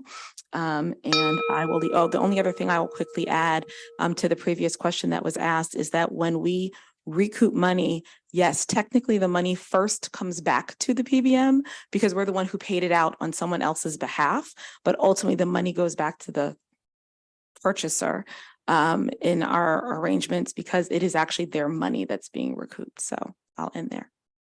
Thank you very much. Well, Senator Ellis and then Senator Reedy. Yeah, thank you, Madam Chair. Quick question.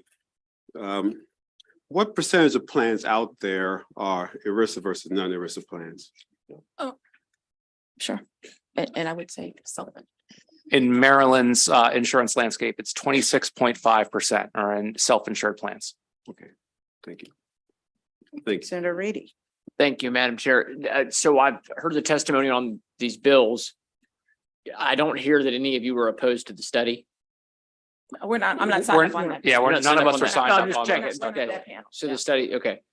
To speak to the issue of the money going back to from the PBM back to the plant holder, I guess, for lack of a better phrase. Yeah.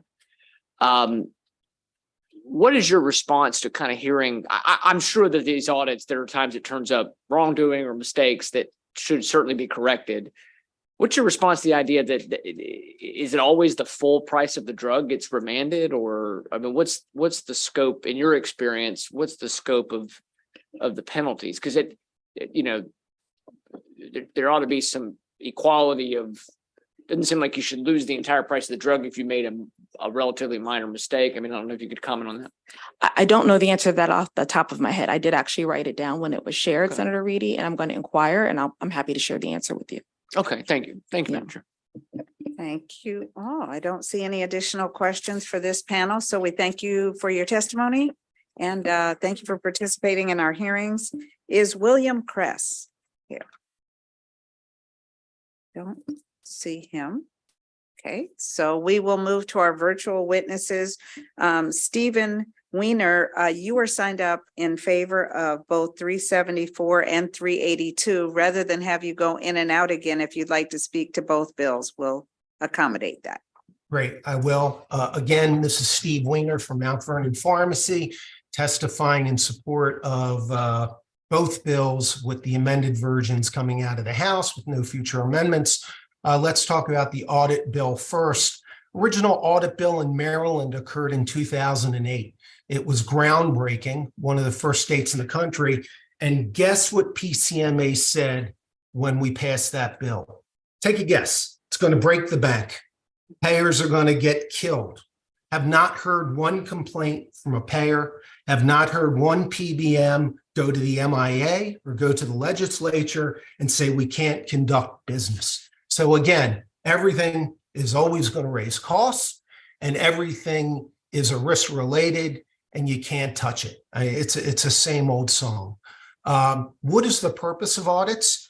The purpose of audits are to use my pharmacy as a piggy bank whenever a PBM has to make their quarterly numbers. It's that simple. They're not kicking Christine out of the network because of that clerical error. No, they need her in the network next year to get more money.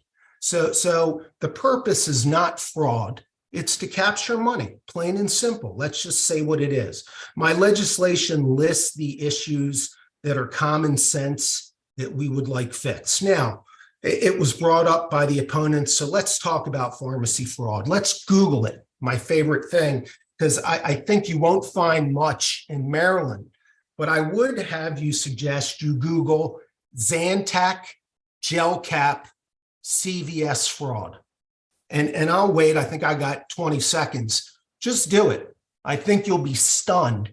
That's the largest case of pharmacy fraud that I'm aware of. And believe it or not, the Caremark division did not go after their own pharmacy on that. If there's any questions, I'll gladly take them, and I appreciate your time. Favorable. Regarding the second bill, which is the study bill, there is not a large fiscal note on that bill. That's why it's a study bill. The original bill 2 or 3 years ago had an $80 million fiscal note.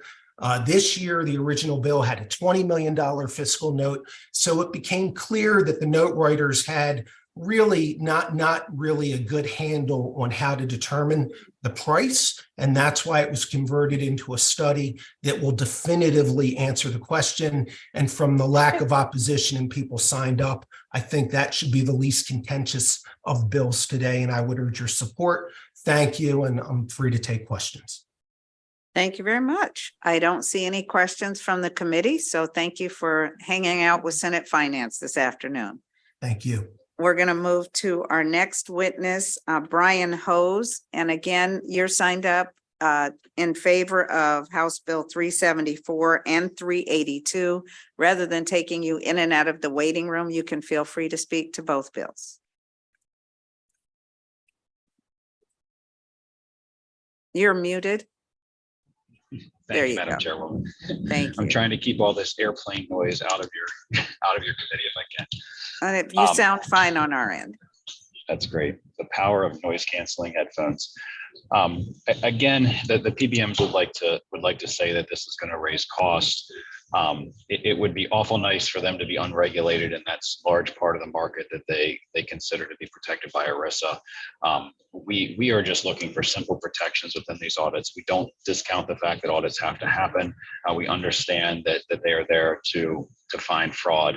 If you were actually looking for fraud and not just dollars, you would assume that some of the prescriptions you audit are maybe not the most expensive prescriptions pharmacies fill. That is never the case. You can run reports based on cost. You know exactly what they're going to ask to see, because they always ask to see the most expensive drugs that have day supply calculations that are complicated, because they hope that your math is in error. And that is so that they can take back the full cost of that dispense, like they did to Christine. I think we've heard a couple of times today that the independent pharmacies in Maryland are growing at crazy rates. We heard one that said 17.2%. We said one that said 30%. We do not see that type of growth within Maryland independent pharmacies. I wish we did. I wish it was healthy. This bill helps to protect those pharmacies that are doing the right thing, that are filling prescriptions for members and are trying to provide services in their community from companies that are. Oops, you muted again. Okay, sir, Mr. Hose, sorry, you bumped your mute. Favorably vote this bill to help pharmacies be more fairly treated in the space of audits. I'm happy to take any questions. If we go to the next one, the study.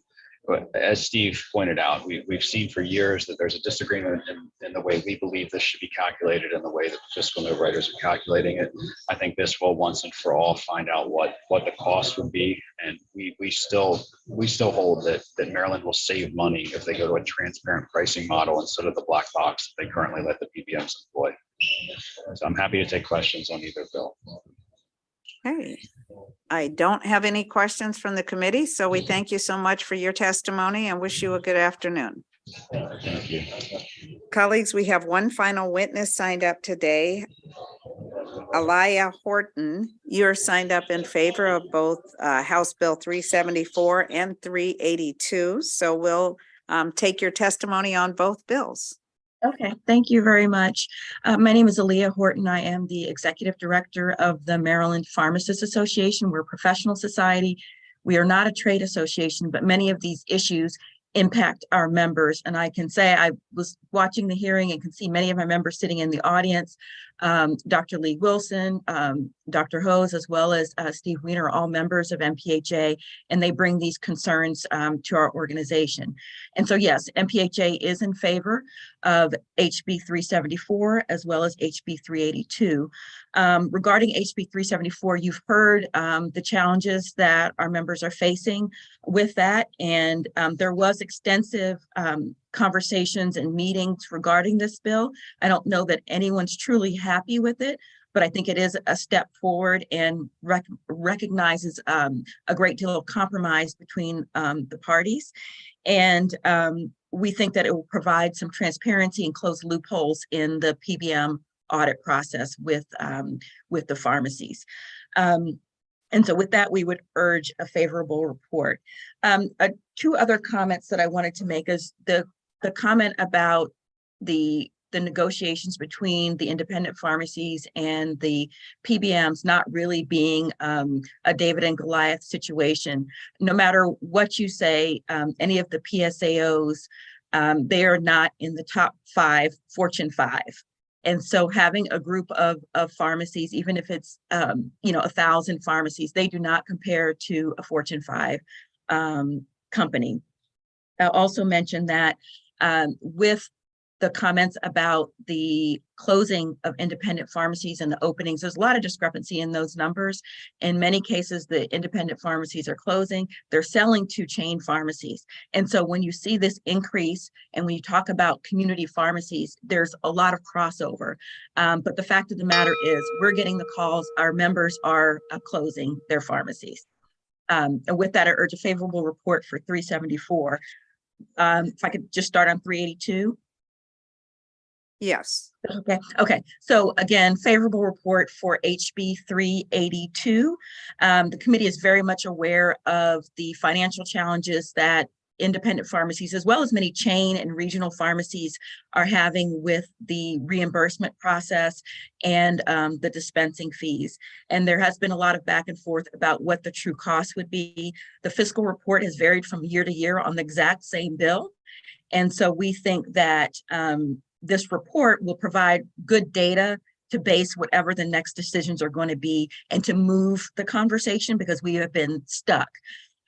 We do need to make sure that pharmacies and pharmacists are reimbursed for the cost of the medications that are being dispensed to patients, as well as appropriately compensated for the services that they're providing.